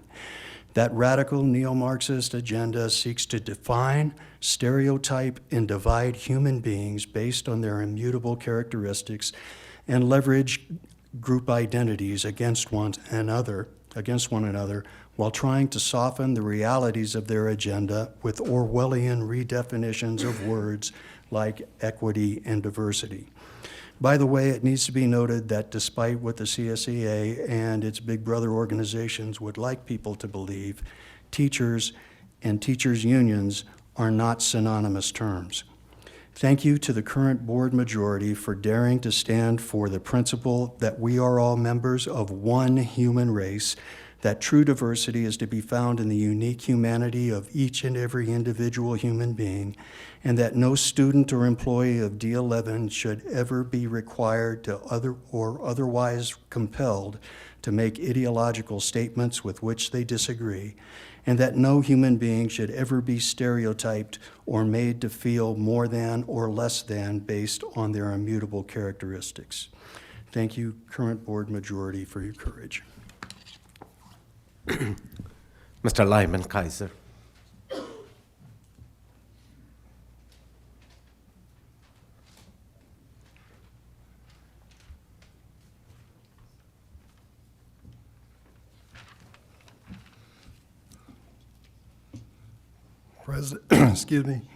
President Mel Packham and board members. I'm talking sort of off the cuff and off the heart tonight. And looking at what our students are challenged with these days, I think with nostalgia back to the 1950s when I was in high school, and all I had to worry about was getting 15 cows milked before I caught the bus. I didn't have to worry about this thing.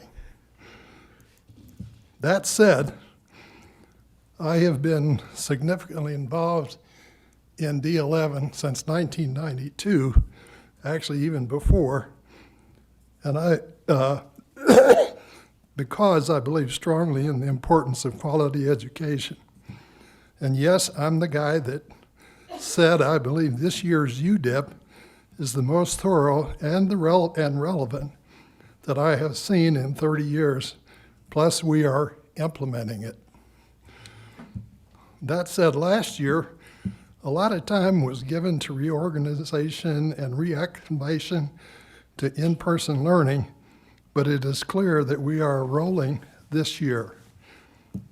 In past years, I would never have heard the presentations that I just heard. Tremendous. Also, at the SAC training, a couple weeks ago, I sat in on the area superintendent meeting for the Northeast area. The positive energy in the room and the spirit of cooperation was very significant. Appreciation for support from the district was also very significant. At the MLOC meeting last night, which was held at Martinez, as you know, which went from priority improvement to performance in 1 year, excuse me, we had a walkthrough by Principal Berry. That building absolutely looks amazing. What she is doing there looks amazing. I used to go in there when Principal Long was there. Wow, is that a difference and a big plus. And we see that in all kinds of places. So the point I want to make is the bottom line, District 11 is definitely going in the right direction. I've never seen this kind of positive movement in 30 years, and I've been at it an awful long time. Thank you. Thank you. That's the end of public comments.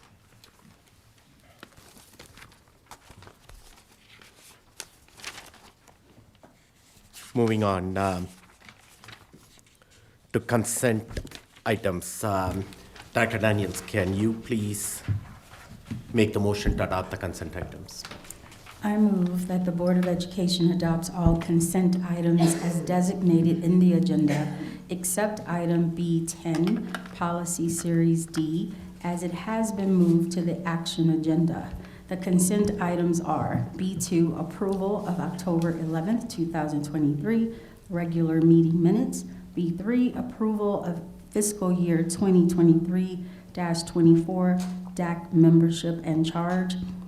B4, approval of fiscal year 2023-24 DAC Accreditation Subcommittee membership and charge.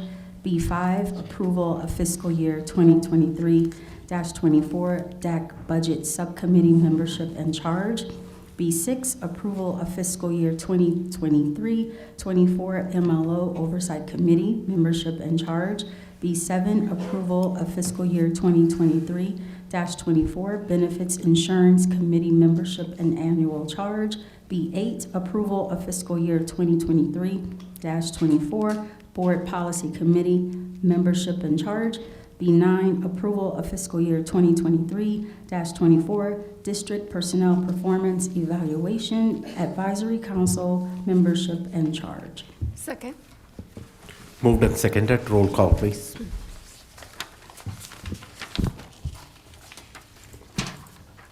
Director Bankus? Aye. Director Daniels? Aye. Director Jorgensen? Aye. Director Malpacum? Aye. Director Nelson? Aye. Director Ott? Aye. The consent items have been adopted. Going to the, by the way, Ms. Olson, has Director Loma joined us remotely already? No. Okay. If he does, please let me know. Moving on to the action items. The first action item is budget transfers, appropriations, and FTE approvals, and this is the Doherty High School Future Center discussion. Director Bankus, can you please make the motion for action item C1?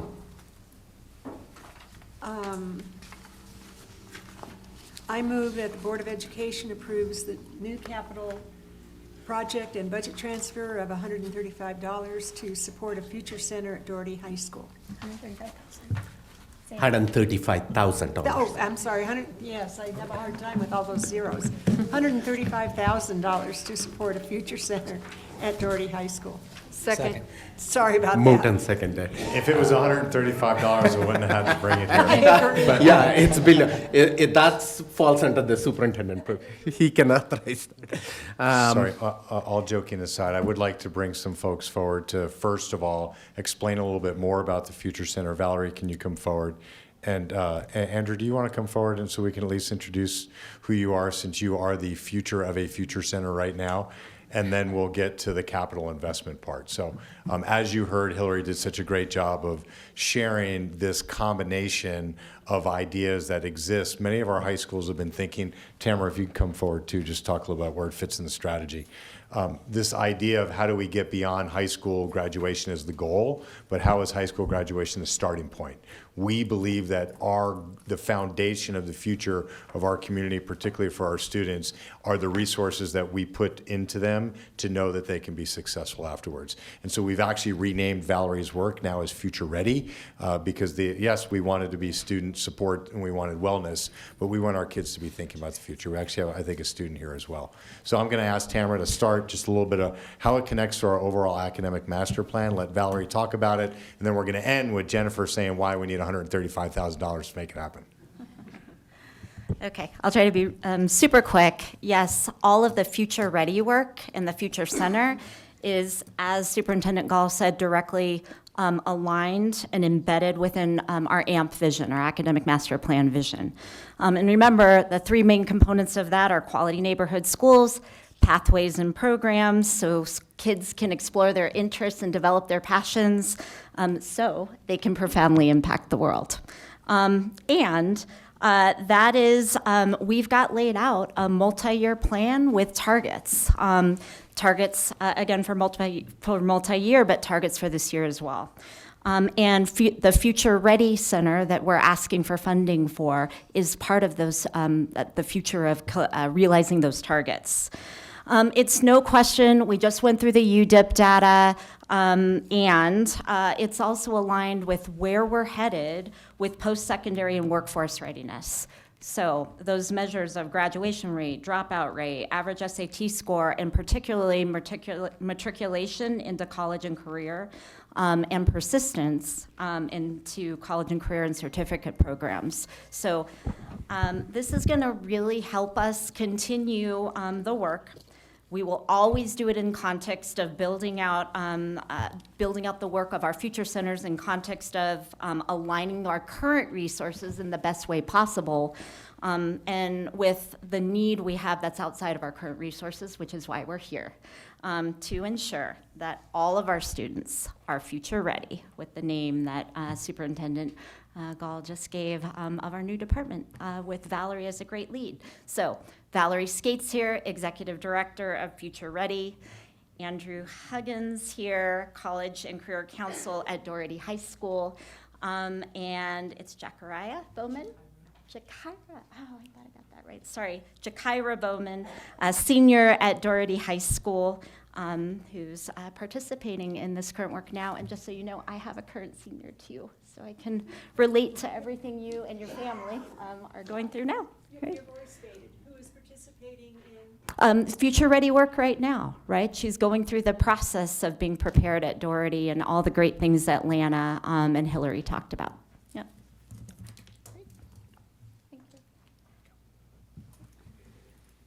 Thank you so much. I am so excited to be up here and talk to you about this idea and what it can do for students. I am very fortunate that I've had a variety of experiences. I grew up in a community where there was a 50% unemployment rate, and probably less than 5% were attending any post-secondary training or college or university. To growing from that to working as a high school counselor, a middle school counselor, a college counselor, working at an international school and a private school. And so no matter where I've gone, what I've noticed is that students need someone to believe in them. They need someone to encourage them, to come alongside of them and help them navigate what their future can be. And sometimes believing in it for them more than they can for themselves, and helping them see what's possible. And that's really the heart of why we want to put these future centers in place. And so Oh, I forgot, I have a clicker here too. Shall I use that? Okay. So you heard Tamara Acevedo talk about how it relates to the AMP, and this is right along with that. We want to ensure that every student has a plan and that they have a lot of opportunities to experience different careers and to learn what the options are. One of the things that we noticed when we survey seniors is that a lot of them don't start really thinking about this process until 11th grade. And so we know we need to start earlier. So beyond Future Centers, there's efforts that are going to happen in elementary and middle school to really expand our career learning. But for high schools, what we want to do is close the gap and have students very confident in what's next for them. This is last year's data. Out of 1,000 graduating seniors, there was about 15% that said they weren't sure yet what they were going to do, or maybe a gap year, which also we know somewhat translates to I'm still not sure. And we know that they need that help. As Hillary mentioned before, there's, the logical decision making and forward thinking is something that they still need help with. And so that's what we're here to do. This is what a Future Center could look like. So a Future Center, we've been to visit a few. Andrew Huggins went with us on a couple of visits, but these are kind of the core components of what it would have. It would have knowledgeable staff. It would have the college and career counselor and some coaches that could come alongside students. It would provide individualized counseling, a variety of resources, career development access, and learning about job shadows and internships, helping them do the applications. One of the things that we're very excited is happening right at a prime time is District 11 was just notified recently by the state that we will have an apprentice outreach specialist assigned to our district from the state. There were only 2 districts selected in the state, one urban and one rural, and we were the urban district that was selected. So that person will hopefully be joining us here in a couple of months and really be increasing awareness with our students and families and participation in apprenticeships. Apprenticeships have really grown because we know the workforce demands are not being met. We know that students need opportunities to earn while they learn. And so apprenticeship is going beyond kind of the typical fields you see, construction and trades, to education and IT and technology and healthcare. And so we're very excited about that. Making sure students know about military service opportunities. There's enlistment, there's also ROTC, there's also service academies, and just making sure they know of all the variety of options there. Concurrent enrollment, getting that early exposure to what college could be like and what skills they need to be prepared to be successful in college and to try out some of the courses that they might get to take. There's a lot of misinformation and misconception about financial aid and scholarships. And so making sure they're getting accurate information and making sure they're getting support as they go through that process. And same with college applications. They are all different, even though there's a common application. There's different questions for every application. There's different deadlines. There's a lot to keep track of. And so they need that guidance and support along the way. They also, most of them probably haven't done an interview before, whether that's for a job or a scholarship or for college, and getting them ready for that, helping them with their resume, starting in 9th grade, documenting all the activities that they're working on, and helping them with those job-seeking skills. Key to this is making sure that we have experts in all of this. Information changes frequently, and so someone that can stay on top of that, and that we have people there when they want to drop in, and also people doing outreach. So one of the things that we saw on one of our visits, I'm going to skip ahead and then I'll go back, is this was at a high school where they were having different branches of military recruiters there.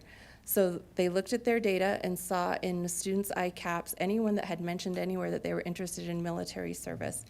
They notified all of those students, be prepared on this day, we're going to send you a pass, make sure that you can attend because you've mentioned this. So it's not only having students come in when they have that spark, but also us reaching out to them and having the staff to do that.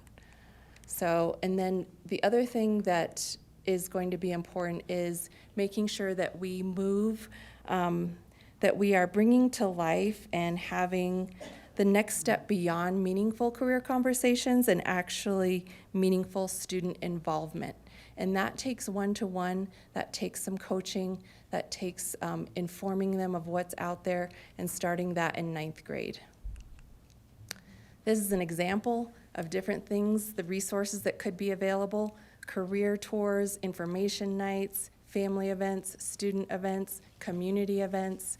And so I want to stop talking so that you can hear from these lovely people. But things that I heard even today, and then in our task force, we have a couple students on that. One of the students said, you got to make it fun. And so I heard that earlier from Principal Fry. And yes, we want to make it fun. And what Ms. Heighton said about it feels like the future. You know, we need help with upgrading these spaces so it feels like the future. The students want to come and engage, and we have engaging people to help support them, like Andrew Huggins. Andrew, can you just tell everybody a little bit about your background? And yep. Absolutely. So good evening. My name is Andrew Huggins. I'm the College and Career Counselor at Doherty High School. A little bit about myself. I spent 8 years in the United States Air Force as a military cop, or we were known as security forces. And then I spent the past 5 years working in higher education with various roles as an academic success coach, academic advisor, program coordinator. So with all the experience that I've gotten over these, last how many odd years, I'm looking to leverage all this, experience to essentially, build and grow the Future Center. I'm very excited about being in Doherty. This is my first time working in a pre-K through 14 type of, system. So I'm going on 2 months now, but I'm learning a lot. I'm very excited. We're going to grow, and we're going to make things happen. I want to become a counselor because I wanted to be the counselor that I never had when I was in high school. I never had anybody to kind of sit down with me and show me how to fill out a college application, how to read a financial aid award letter, how to select colleges. So that's why I'm in this position here. I'm going to make it my job, my duty, my sole purpose to ensure that students have every resource available to them. Great. How about our student? Can you introduce yourself, everyone, and your year as well? And what schools did you go to get to Doherty? Did I go to before I went to Doherty? Yeah, just tell everybody a little bit about yourself, too. I'm Jakira Bowman. I'm 17 years old. I'm a senior at Doherty High School. Prior to Doherty, I'm from Wyoming, so I went to Cole Elementary. And then when I moved here, I went to Fremont, and then I went to Jenkins, and now I'm at Doherty. Awesome. So today I'm here to speak about the Future Readiness Center. This space will be available anytime throughout the school day to any students that may need it. It is there to provide in-depth help and explanation on anything college, things going on in school, or outreach into students. Some things may not be specified to all students, as like the CTE program or the CTE and what classes you can take that are under that. And so then questions that are in the school, the Future Readiness Center will be able to provide that explanation and for the students that may not know specifics to different programs that we have in the school. If I had this throughout my high school career, I would have appreciated it a ton. It possibly could have helped me be more prepared for my senior year and what comes along, and like even prior to senior year, knowing the application process and knowing a lot more about graduation and what comes on after that and moving forward in life. Awesome. Thank you so much. Thank you. So my hope is that you're hearing this can really create a sense of hope and empower students to be looking forward to their future and be seeing what can I do now to help me figure that out. And we'll be there to support them along the way. So, Jen, if you want to now go over the massive amount of investment that we'll need to make this conversion. It's super exciting. Thank you, Superintendent Gall. Thank you guys for the board and everyone's encouraging the modification of buildings to meet the vision in the district strategic plan. It's very exciting for our team. So we're excited to get to work on projects like this. And so we're modifying and doing some minor modifications to walls, paint, carpet, and just 2 of the rooms at Doherty. And then largely it'll be bringing in furniture and some IT work to put in some new boards and some new electronics for them to have for the use of that space. So 135,000 is the total, and we have some contingency there as well, just in case we run into anything unforeseen, but that's what we typically do, so yeah, that's our plan. They plan to start the work as early as next week when we have no student days. So we have the contractor already ready to go as soon as this is approved, and they'll be in there doing noisy work on no student days, and then finishing the rest of it for hopefully a ribbon cutting in December. Any questions about any of Yeah, that thank work? you. Sure. Thank you You're for welcome. the presentation. Thank you all for being here. I see a ton of questions up here or comments, so I'll start with Director Bankus. Thank you to all who came and presented this. One of the things when I first got on the board 2 years ago was how can we support students who haven't made up their mind after graduation, and even before that, when they didn't feel that they belonged and they dropped out of school. The number in my head has been 600 students that were out there every year, and thank you for a minimal amount of investment. It can reap huge rewards and really support kids who need that one-on-one and need that relationship that says, you can do this, and I'm here to help you, and you can change your mind. It's okay to change your mind. Try this. If it doesn't work, that's okay. We'll try this other thing. And to have it in such a welcoming, it reminds me of being at a library. I know that when I was doing my studying, and if I didn't want to study, I'd go to the library and I'd be surrounded with people who were focused in getting their work done. I think this center gives these kids an opportunity to do the same. They're in a room that says, I really don't know. Somebody's not going to talk at me, they're going to talk with me. Thank you so much for the plan, for the detail, for the opportunity, and for realizing we need current and up-to-date expertise to manage and to inspire the kids to move forward. Thank you. Thank you. So one of the comments that you, either Superintendent Gall or one of you mentioned that this is a pilot project, but the plan and the vision is to have this in each one of our comprehensive high school going forward. Yes, that is the hope. Okay, and that will come at a future time in front of the board Yes. with a timeline. Director Nelson. Again, thank you for, I'll echo Director Bankus's comments about coming down and presenting tonight. Appreciate hearing from each of you. Your excitement is contagious. So thank you for sharing in your passion and supporting our students. And I just want to say thank you to Mr. Gall for being a mind reader, because I don't think I've ever articulated these kinds of thoughts to you before, but I mean, you're spot on in how I would like to see the district moving forward. And so I see this as a physical representation of the shift in the focus and the culture of the district, that we are here to help our students determine what their futures are going to look like, and we're preparing them for a future.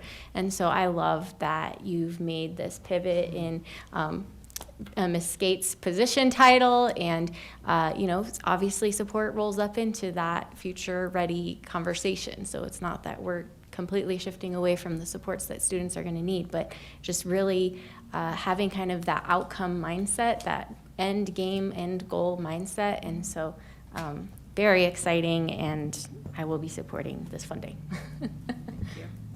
So, and Director Nelson alluded to that. You have a new position title that comes with it. And again, please tell us what that special, I think you introduced yourself. What's your new position title now? Yes, so now I'm Executive Director of Future Ready, and very focused on how are we going to ensure that our students really are ready for their future, starting as early at all levels.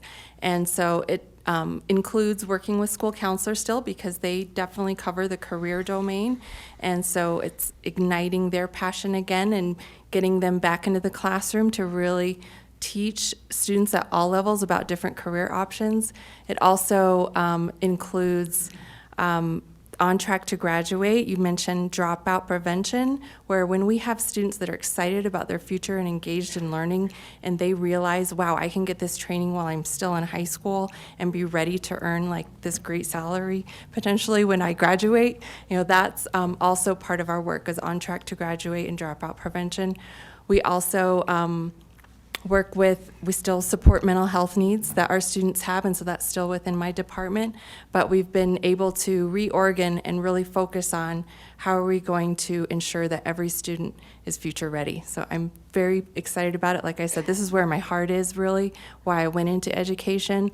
I was a college admissions counselor when I first started in education because I knew students needed education to help them change their lives. And so, anyway, thank you for asking. Director Jorgensen. Yeah, just a couple questions. Being a Doherty alumni, I remember meeting with my counselor, Diana Frew, Miss Frew. Was it? Kathy Frew.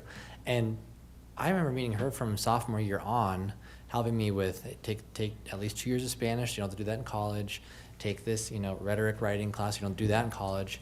And, planning through all that. So I guess, that was my experience. That was 20 years ago. What data have we observed that has driven this idea to, or are we just, is our counseling goals shifted? Is there too many students per counselors? What is the data that's driven this need for this future center? Can you go back to the slide with the feedback of kids, how many kids don't have a plan? And then maybe even opine a little bit about what our persistence rate is in college that we know of. Okay. So yes, there is still counsel that comes through the counseling department. This is an extension of that to really meet where we're seeing we're missing the mark. ICAP has been around for a little over 10 years in our state, but we know that we're still missing some kids.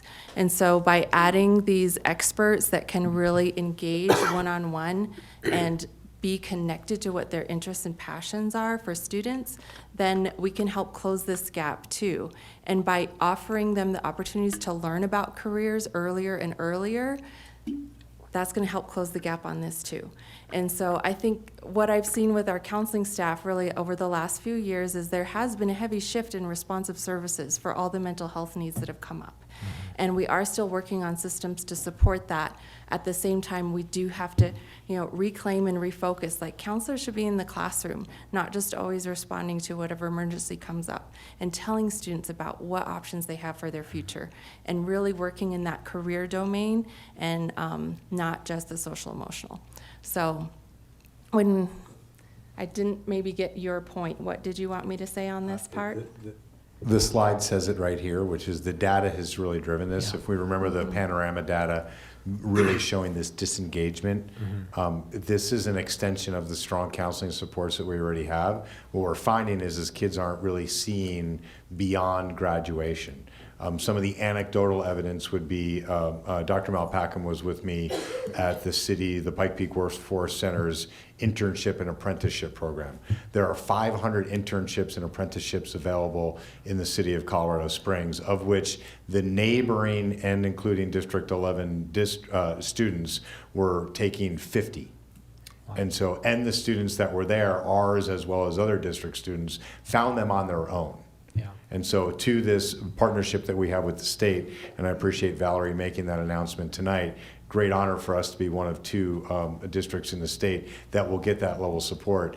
This is how we go from high school graduation to workforce development. Every student that graduates high school is part of the future workforce. What is the pathway that it takes for them to get there? 4-year degree, 8-year degree, 12-year degree, while studying medicine somewhere else, and/or just immediately entering the workforce. What's unique about this is one that we want to really make it focused on the space, and I know the ask will be FTE. This is FTE that has already been budgeted in Doherty High School. This isn't all these surprise things that I'm able to materialize. Andrew was hired before we all connected. Andrew was hired as a college and career coach. Now it's how do we make him more than just an individual, and how do we change the space and the culture in the building that every child should be thinking about what is happening for them after high school, not just the kids who have self-identified. So what we certainly find, and I hate to go on this rant, but many kids are going in the places that they see that they can go. If your parents graduate college, you have a tendency to believe that you can go to college. If we remember the promise announcement that we had with Alyssa from Mitchell, Alyssa told the community that she was taking college credits at Mitchell High School, but still didn't believe that she could go to college until we actually closed that gap for her through a scholarship fund. So when I think about Miss Wallace from Pikes Peak State College, I see Leilani staring at me right now, this is exactly where she's going to show up at Doherty High School to meet with the kids who are going to participate in the promise. Having that space, and particularly in the center of Doherty, it just screams, make that about kids and their future. Tamara. I'll just quickly say, Director Jorgensen, this goes beyond what we experienced in high school, and me way before you, but what are the courses you need to graduate? What are the courses you need to go to particular schools? It's working to expand. That's why we were trying to directly connect it to the AMP, to developing interests and passions and pathways and opportunities they never saw they had. So it's much, much bigger than the role of a counselor before. That's why the adding of other positions and career coaches. And I'll tell you, again, from my own senior, students, other students have, that have other means, have access to that sort of thing outside of that. Like we're creating that within. So it's much larger. It's attempting to do something that no other district has got nailed down. Robust plans of where they're gonna head, expanding their horizons outside of what their family or their immediate circles have looked at. That's what we're talking about by having this. A couple more questions, if that's okay. Continue. So with that, will this be something that we're going to require all students to at least have one check-in in this future center? Or how are we going to measure the success of, hey, we built this, it's sitting there, and 24 students used it? Yes. How are we measuring the success of this thing? Excellent question. We actually had this discussion yesterday in our task force meeting. Okay. And so we've looked at different models and how they've measured success, and we had some really great discussion about what do we really want for students. And with this pilot and kind of this short time frame, what can we measure? And one of them is definitely what you just said. How many students are accessing? How many are we outreaching to? So that will be part of what we measure. And then there's a few other key components we're still finalizing, but one of them will be something that is in the work-based learning area, so really focused on careers, and then another measure that will be focused in the college and post-secondary training area. So we will have a few measures of success to report on at the end of the year. Okay, and maybe using some of our technology with the ICAP of hey, who has checked in, who hasn't. Yes. Maybe you have a little check-in kiosk where you can measure by student ID who's been there, who hasn't, and you just, like a good marketing, ping those students and go, hey, have you visited the Future Center yet? Using that technology that we have. We can do that. Lastly, as an advisor, financial advisor, I have clients who come to me that are boomers, pre-retirees with 6 figures of college debt still. And they're just like, I'm just going to keep paying it till I die. And it cripples people. It just cripples your start as a young adult. Is there any emphasis or education on state schools are cheaper, scholarships, grants, that kind of stuff, or for those that aren't college bound, apprenticeships, things like that? I just want it to be an emphasis because I can tell you the biggest factor is the financial weight that we just let students go out and get 6 figures of loans for a degree and go, worry about that later. And it's like, no, it follows you for decades if you're not careful. So careful strategic planning on student loans would be just a wonderful comment from you. You know what the answer. Yeah, I think one of the things that we did add to the task force was the inclusion of our D11 Engage office now, which is how are we bringing families into this space as well? Okay. Instead of, families have difficult decisions to make for their children's future. We seek to provide a variety of options. Great. We want to follow the student to where they want to go, but make sure that we're wrapping the families in as well, because the intent here is not to beholden somebody to a future debt, but to see the opportunity as an investment and let them manage that as they need to.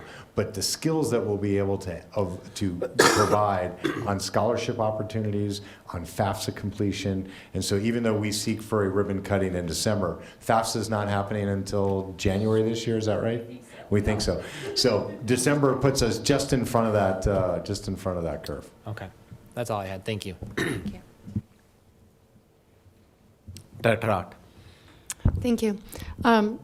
So a couple of my comments / questions have already been addressed, and I appreciate Director Jorgensen asking for data and, asking about students coming to use this. And I would encourage you to not have a passive, they will come, but rather the aggressive. It doesn't sound like there's an actual plan to bring them in quarterly and make sure that students are checking in, because there will be students, that will be like, I don't need to go there. I don't need to know what's happening over there. And they will avoid it. And so just checking in with the data afterwards will not service those students. So I would encourage you to absolutely be aggressive in not just marketing this, but requiring that check-in. That would be a benefit for all students. The other question, you mentioned, Superintendent Gall mentioned FTE, and that was one of my questions too. So you've hired Mr. Huggins for Doherty. There are, of course, other counselors. So is there an expectation that there will be additional staff added beyond this? So we're working through that. Many of our schools are already doing similar types of ways to solve these problems for kids. What we wanted to do is put an overarching district umbrella. Dr. Mendelsberg is not here, but they just developed a couple of future educator pathway videos. And the limitation right now is it's a great video. It's two kids talking about their commitment to wanting to be educators and the supports that they got. And then it says, for more information, go to the following webpage on District 11. And so that's where the conversation stops. Because kids, we find, just most children don't follow the trail of breadcrumbs through a website to get it done. So how do we modify that video that says, for more information, go to your District 11 Future Center, one at every comprehensive high school and one at the Wasson campus. And so we get closure of the strength of programming that we already have that just literally goes unused. And so Valerie can share, we had student sounding board, which we do once a month. And the first thing I asked the kid is, what does ICAP, all the students, I said, what does ICAP stand for? Nothing. What does CTE stand for? Out of 40 kids, one kid said, I think the C stands for career. We have our own language and our own lexicon. We have incredible programs. The goal of the Future Center is to break that down into bite-sized pieces in an active way. None of this will be passive. If you haven't had a chance to really spend time with Andrew, he is not a passive man. To be able to get that information. So right now, that lift is on me. I have no needs right now to be asking for the district for any additional FTE on this year's budget. We're asking for $135,000 to build out the space for us to iron out the wrinkles at Doherty, and then the next year's budget is on me to provide to the district. Okay, and one last question, and this is a cynical side. Because I truly think that we should be offering these services to our students in every high school already. We should be having them, the counselors available, the career options available, and the college discussions. And so, other than having a new space, and I'm going to credit the superintendent, I think he addressed this somewhat, but for the cynics who will say, why do you need just an extra space and extra furniture? How would you explain to someone that this is more than our current counseling department? Because again, to me, when I first read this, I'm like, this is the counseling department of a high school and what they should be doing. This is a counseling department and plus. And so really it's an extension. We know just as I explained kind of what our community has been through. And so the counseling services have really taken a major focus on that mental health support, and they still will. And they want to reclaim some of this career, but it takes more than one department, one person. We know that the students need that side-by-side coaching. And so the coaches really are an addition when that comes eventually. Right now we have what we need, and things have been happening, but probably not to the level that some students need. 15% still say they're not sure, then we missed the mark somewhere. And so it's helping to close that gap. And also we know that students aren't aware of all the opportunities. They aren't participating in all the opportunities that are out there for them. So how do we bring them in? We're gonna do outreach. We're gonna have staffing to do it. We're gonna have a center and a hub where they can come and work on these things with someone right next to them, guiding them through the process, making sure they're meeting those deadlines and doing all the pieces that they need to do. So it's just more support, because what they're getting right now, it's not reaching everyone. Okay, thank you. Director Bankus. Yes, I want to reiterate the plan that you've laid out for us, and having taken 3 of my own children through Doherty High School and graduation, I think the program that you've laid out is going to make a difference for these 15% kids who don't feel the connection, who need that extra support and the camaraderie of other kids who are also doing this, which gives them an opportunity to buddy up. And so maybe with a friend or 2 or 3, they're all going to go into this career, or all going to go, I got this apprenticeship, well, I got this apprenticeship, and they can compare notes. I have great hopes for this program, and thank you for bringing it forward, and thank you, Mr. Gall. Director Daniels. Superintendent Gall, I wasn't sure if they had you take a tour of the Cherry Creek Innovation Campus yet? Have we? Can you tell everybody where you went? I forget Okay. where y'all went. That wasn't one of them, but we did visit Poudre School District Future Ready, Aurora Central Future Centers,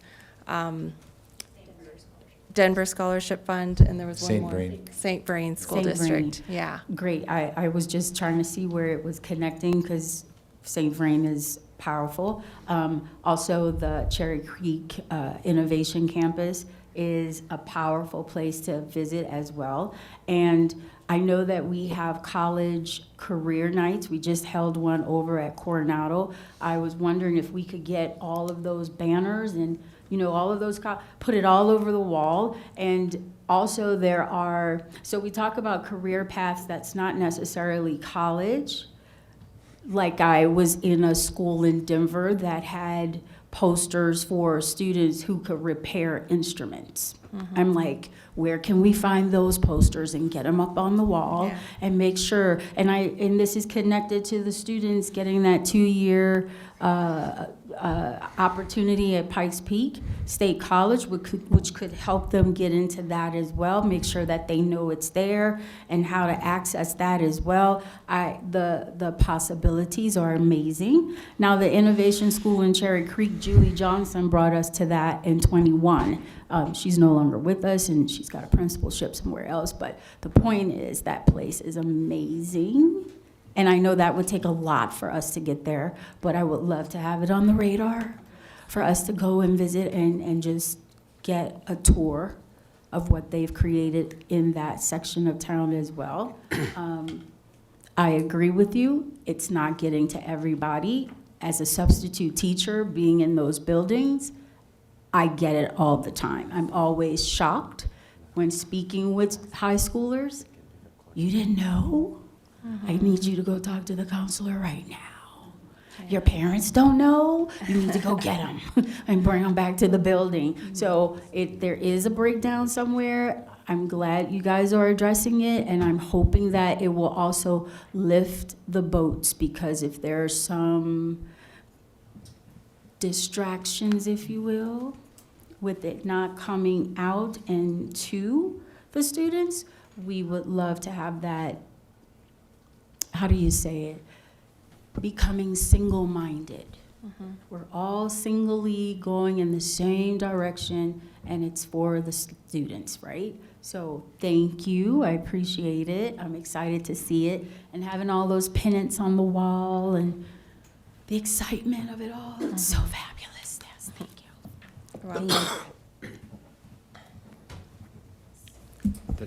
Director Nelson. How long are we going to have that apprentice outreach specialist from the state? For 2 years. Okay. So I guess I'm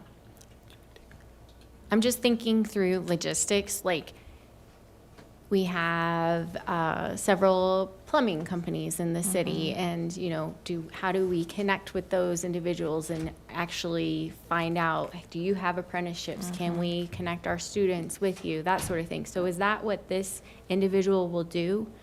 Do you anticipate? That's part of it, and that happens actually in a couple different places.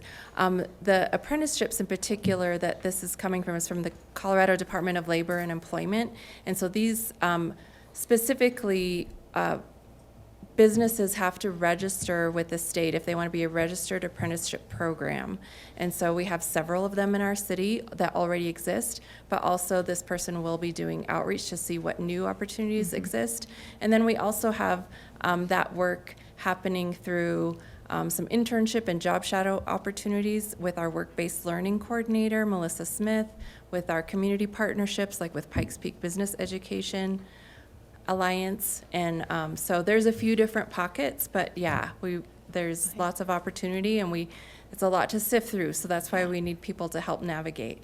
Well, that's what I was thinking is like for, was it Mr. Higgins? Was that his name? Huggins. Just that he's going to be sort of like the front facing with the students interacting, but then who's funneling the information to him to know what's out there, what's available, and that he's not doing duplicate work, because in theory this will expand to our other high schools, or it already is happening somewhat, so that the counselors know here's what's available. And I don't know if that's maybe a little bit of a shift in the work that you're doing to kind of help be that spreading of the information, so that they're not out like they can be focused on the students themselves. Yeah, we actually have a training next week with our work-based learning coordinator and Pikes Peak Business Education Alliance that is going to come and talk to our counselors about what opportunities they can access through those two programs. And so, yes, that will be like for us to provide support to the school-based people is we're going to help you with the training you need. We're going to make sure that they have an opportunity to go when there are things where they might need to go to a CTE event, or if we bring it to them. So and then we'll have people coming into their school, like the apprentice outreach specialist. Right. Yeah, and so this is an extension of, we hosted Mayor Yemi here in early September as part of the Pikes Peak Area Superintendents Association. So all the neighboring superintendents and the mayor showed up, and it was a follow-on of conversations that District 11 has been having with the chamber, with Jana from the downtown chamber. And what we're trying to do is align with what does the city say it wants in its workforce, and how is it that what we provide and those things match. And so that doesn't have to be you get your high school diploma and you go work for the city utility department. If we want to be the top tier semiconductor manufacturing facility east of the Rockies, how do we then ensure that we are developing the right pathways in CTE and getting our kids interested such that we can be solving our own workforce opportunities or challenges that exist? Right now, there are giant gaps for the city in everything from blue collar to white collar and PhD. And we are working in very strong partnership. I appreciate the way the mayor has showed up in this space, not just in District 11, but leading with District 11, primarily with 2049, 2, and 12, together in a way that the city can rely upon us to be providing the right opportunities for those kids. And so, can we create an environment where the incentive when you're bringing new companies into the Pikes Peak area is not just a tax incentive, but can you provide 10% of your space for educational opportunities? Having a child work on a regular semiconductor in the basement at Coronado is not the same as having a kid go to the semiconductor manufacturing facility, putting on that white suit, and see what that space looks like. So can they give us just 10% of their time or their space? That's where the city is seeking to partner with public education and having a future center for kids to be able to get access to that. So it won't be limited on what is the list that's in front of Mr. Huggins. Mr. Huggins will be embedded through, we have an entire team. Melissa Smith is not here on Scott's team, but this is what happens at Owassen. And so again, back to that video, I'm promoting videos right now that send kids back to this archaic way to then go find the information. If you ask the members that I know that took the internships over the summer, they took it on their own accord.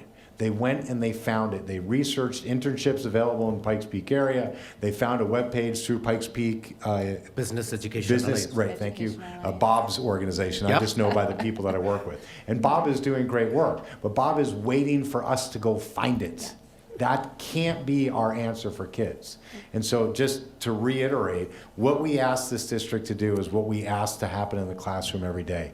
We differentiate, we individualize, and we personalize, and we never rest until our children at whatever level are getting the access to the highest quality instruction or experience or education or future that they need.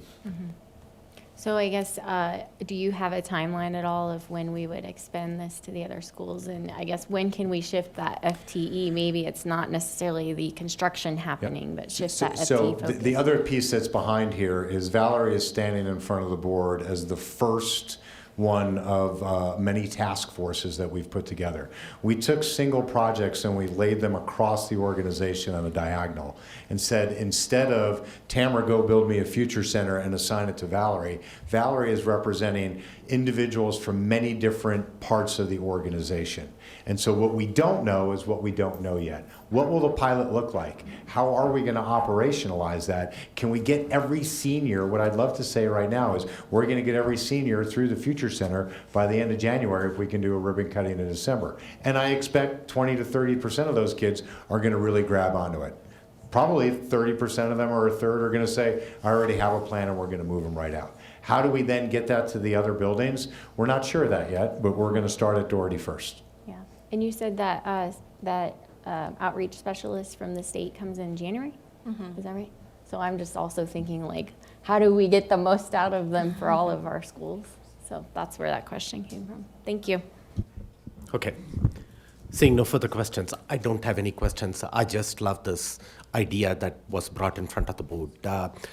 Our job, I've always strongly believed that it doesn't end by just handing the diploma to the child when he or she graduates and walks across there, and then our job is complete. This provides an opportunity for them to step into that next a pathway in life, whether that's going to be college, career, what's going to happen next. So it's preparing them. I think this also provides them sometimes that engagement and the incentive to not drop out of school when they know that there is a pathway that exists out there through a person like Mr. Huggins. That could be the incentive that is going to keep them in school, that if they proceed further. I'm glad you are already in talking with Pikes Peak Business Education Alliance and Bob, and I think he's a great resource that we need to use. I just had coffee with him about 2 or 3 weeks back, and he expressed a great desire in partnering with District 11. I hope and like what Superintendent Gall was talking about, the summer internship program that was there, 2/3 of those summer internship jobs were not filled, even though they are available for our students. My daughter went through that, and she came home and she was talking about that. There was a 21-year-old out there I met, fresh out of college, and she's making $105,000. And to her, in 5 or 6 years, that could be her. And I know that so many of our students take summer jobs. They could be in a fast food place or they work, and great for them. I'm not this. But if they go there and get that experience with a cybersecurity firm or a hospitality company and set their vision higher, it could be the incentive to break generational poverty out there and provide them the motivation and the pathway to get there. I can't say enough good things about this. I think this is just setting our students up for success. I'm reminded about 6 months back when we were having the conversation about the Mitchell Promise Scholarship, and there were a lot of questions about that, whether that is effective use of the money, whether it's going to, change future.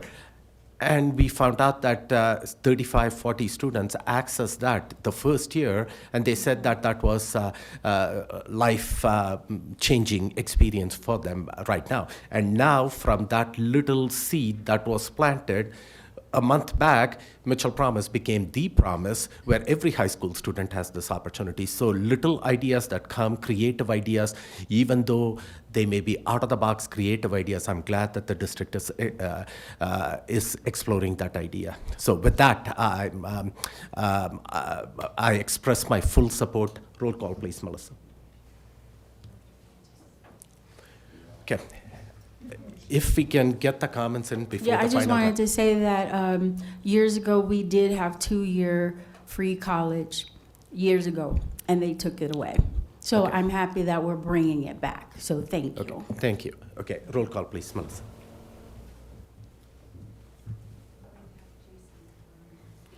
Okay, Director Jurgensen had to leave, but he already recorded his vote in there. As aye. He's on. Okay, great. Director Bankus? Director Daniels? Director Jorgensen? Oh. Aye, thank you. Did Director Daniels record her vote? Director Daniels? Our mics are not live. Aye. Aye. Thank you. Director Malpacum? Aye. Director Nelson? Aye. Director Ott? Aye. The ayes have it, so go forth with success, and we look forward to this bearing dividends and fruits for our students.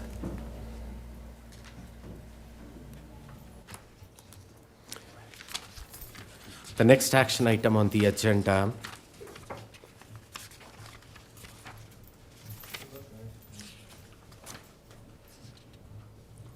okay. Yep. No, are you going to? What's that? I can move the next motion if you wish. Okay. Is that coming at the end, or are we doing the second action item first? Second is. Okay, as in the agenda, I'm going with the second action item first. Director Jurgensen is not there, so I think Director Ott volunteered. Director Ott, can you please make the motion for action item C2? Sure. I move that the Board of Education cancels the regular board meeting scheduled for October 25th, 2023. Second.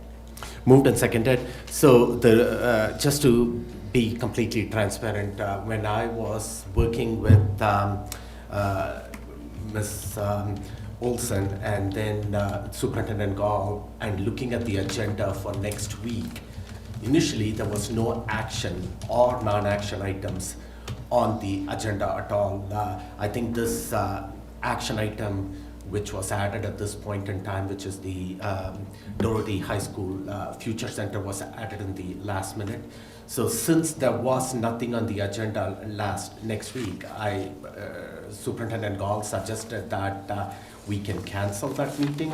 And since so many of our meetings have gone so long, giving that time back to our board directors and also the staff out there. So that's how this came about. And then we had to add this future center agenda item. But since this has been announced publicly by a board resolution previously in the calendar, the board has to collectively vote on it and cancel next week's meeting. Any comments or questions before I call for roll call? Roll call, please. Director Bankus? Aye. Director Daniels? Aye. Director Jorgensen? Director Malpacum? Aye. Director Nelson? Aye. Director Ott? Aye. The ayes have it. So it has been moved and recorded that the Board of Education cancels the regular board meeting scheduled for October 25th. The next item is action item C3, Policy Series D, and this was the item that was moved from consent back into action initially at the top of the meeting. Director Nelson, can you please make the motion for action item C3, Policy Series D? I move that the Board of Education adopts the revised Policy Series D and all related regulations and exhibits. Second. Okay, moved and seconded. So this item was presented at the board meeting as a non-action item at the October 11th regular moved board meeting. It was, we had a discussion about it. It was moved to consent at that point in time. earlier in this meeting, it was pulled from consent to action. Superintendent Gall is not here. I'm going to turn it over to Dr. X. There was some discussion about this. Is there anything new you want to present from your side? Summarize where things were as we left it, and then I can open it up for board discussion. Yeah, I think the reason it was moved was there was some some discussion last week with the board, as well as some of the discussion that took place during policy committee about replacing chief financial officer and the language that was used, and potentially revisiting a discussion on whether it should say chief resource officer, which is the new title for chief comfort. And the reason, and this came through the policy committee, and from what I hear, the vote in the policy committee was, other than two policy committee members, it got to the board with superintendent or designee. Yeah, there were a few who voted against the superintendent designee language. There was also some discussion about how some of the other titles still exist in some of our other policies, including some of the ones that were presented. Okay, and then the discussion that took place last week was whether we should leave it as superintendent or designee as recommended by the policy committee. And the reason that recommendation came is titles keep changing often, and we wanted to not go and change the policy often. But then there was some discussion, chief resource officer, with that vote. I brought this back into action. That is allowed by board operating manual to bring it back into action. Let's have a discussion on this subject matter before I call for a vote. Director Nelson. Yeah, I support this, moving it back into action so that we can adopt language that actually defines chief resource officer rather than designee. Just in reviewing the policies again, policy is, principles that the district is operating by. It provides guardrails, but it also kind of provides guidance to our families and our staff. And so when I look over some of these policies, if we leave the wording or designee, it can be a little ambiguous to staff of, well, who do I actually go to if I need to report some misconduct of funds or something like that, as in one of these policies, DO. So I think we do need to keep it more specific so that people, for that example, know who they actually should reach out to. So I do recommend that we bring the language back to defining chief resource officer.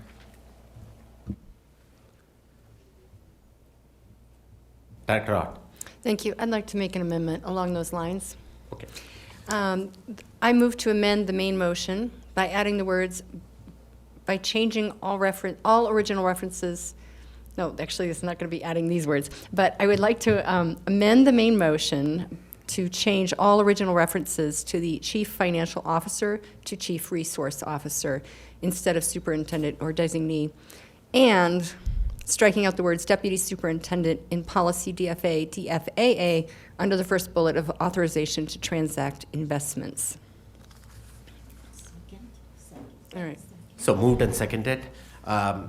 Is there a discussion on the amendment that's on the floor? Can I just, I'll just mention, like Director Nelson mentioned, this would really clarify who the designee is. It also, I'll note that the policy doesn't change that often. We don't change from chief financial officer to chief resource officer very often, and it's been as is for 4 years. That said, the other thing I asked to change, striking out the words deputy superintendent, I missed it in my earlier reading. So one deputy superintendent snuck by us, and that's the second part of that motion. Thanks.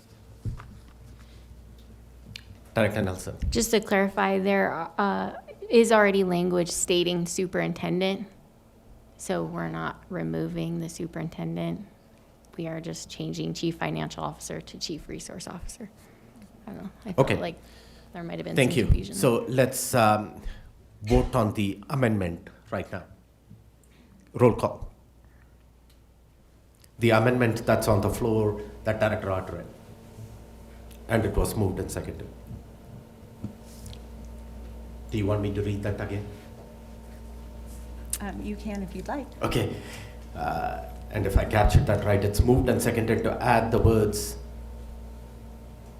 by changing all original references to the chief financial officer to chief resource officer instead of superintendent or designee, and striking out the word deputy superintendent in policy DFA, DFAA under the first bullet of authorization to transact in investments. Did you say striking out the superintendent? Deputy stroke. Okay. Okay, go ahead. Director Bankus? Aye. Director Daniels? Aye. Director Malpacum? Aye. Director Nelson? Aye. Director Ott? Aye. The ayes have it. The amended motion passes. So now we go back to the original motion.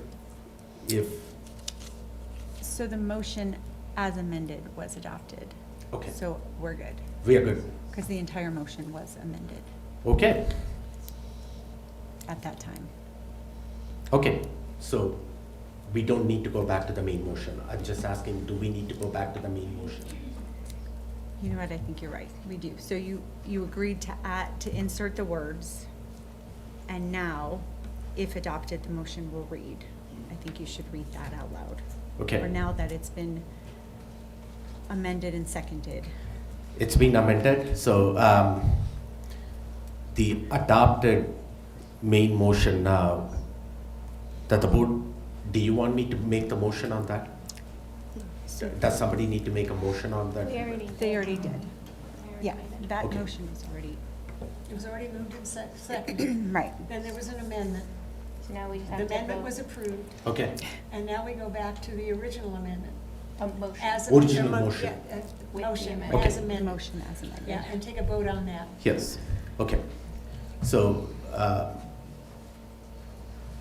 As do you amended, want, do yeah. you want to make a motion for that? It's already. It's already on the floor. Oh, it's on the floor. Look at the very bottom. Okay, moved and seconded. Roll call, please. Are there any discussions on it? Director Bankus? Aye. Director Daniels? Aye. Director Malpacum? Aye. Director Nelson? Aye. Director Ott? Aye. Okay.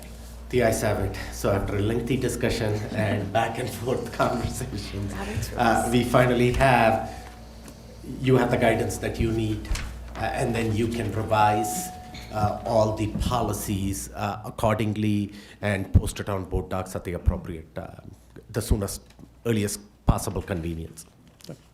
Okay, with that, calendar review, there are no non-action items today, and then we just canceled next week's regular meeting, October 25th. Wednesday, November 1st is a work session. Okay, one of the things that I do want to bring to the board at this time to get a thumbs up on this is board policy JC defines that the capacity committee report come in front of the board no later than November 1st. But Dr. Comfort requested that he needs an additional week for that report to come in front of the board. So Dr. Comfort, do you have something to add on that? Go ahead. Go ahead. Good evening, Board. Chief Acevedo is the chair of the Capacity Committee. I did take on the responsibility this year of the school detail report that was originally managed by the Communications Department. And unfortunately, it has taken me quite a bit of time to learn the software that report comes in. So 110 YouTube videos later, I do understand. But I do apologize for the delay. We do have a draft in hand now, but we're still working on some of the details, so we just need a bit of an extension. Okay, so it will come on November 8th, regular meeting as superintendent's report. So is the board by thumbs up is willing to waive policy JC and give an extension of a week so that this can be presented on November 8th. Okay, you've got the thumbs up for that. So November 1st, we have a work session, and then November 8th would be the regular board meeting. With that, may I have a motion to adjourn? I move that the meeting be adjourned. Second. Moved and seconded. Melissa, roll call, please. Director Bankus? Aye. Director Daniels? Aye. Director Malpacum? Aye. Director Nelson? Aye. Director Ott? Aye. The ayes have it. This special meeting is officially adjourned at 6:42 p.m. We do have a work session, and we have 2 agenda items on that work session, so the work session will be down out there. But let's take a 10-minute break, and we will convene for the work session. Well, I think Superintendent Gall wanted a more... I had asked that we go there. I just find that the collaboration and the questions are easier for the staff. There's just a lot in standing in front of a podium that we don't really get the crosstalk. And these are both important topics that I want engagement on.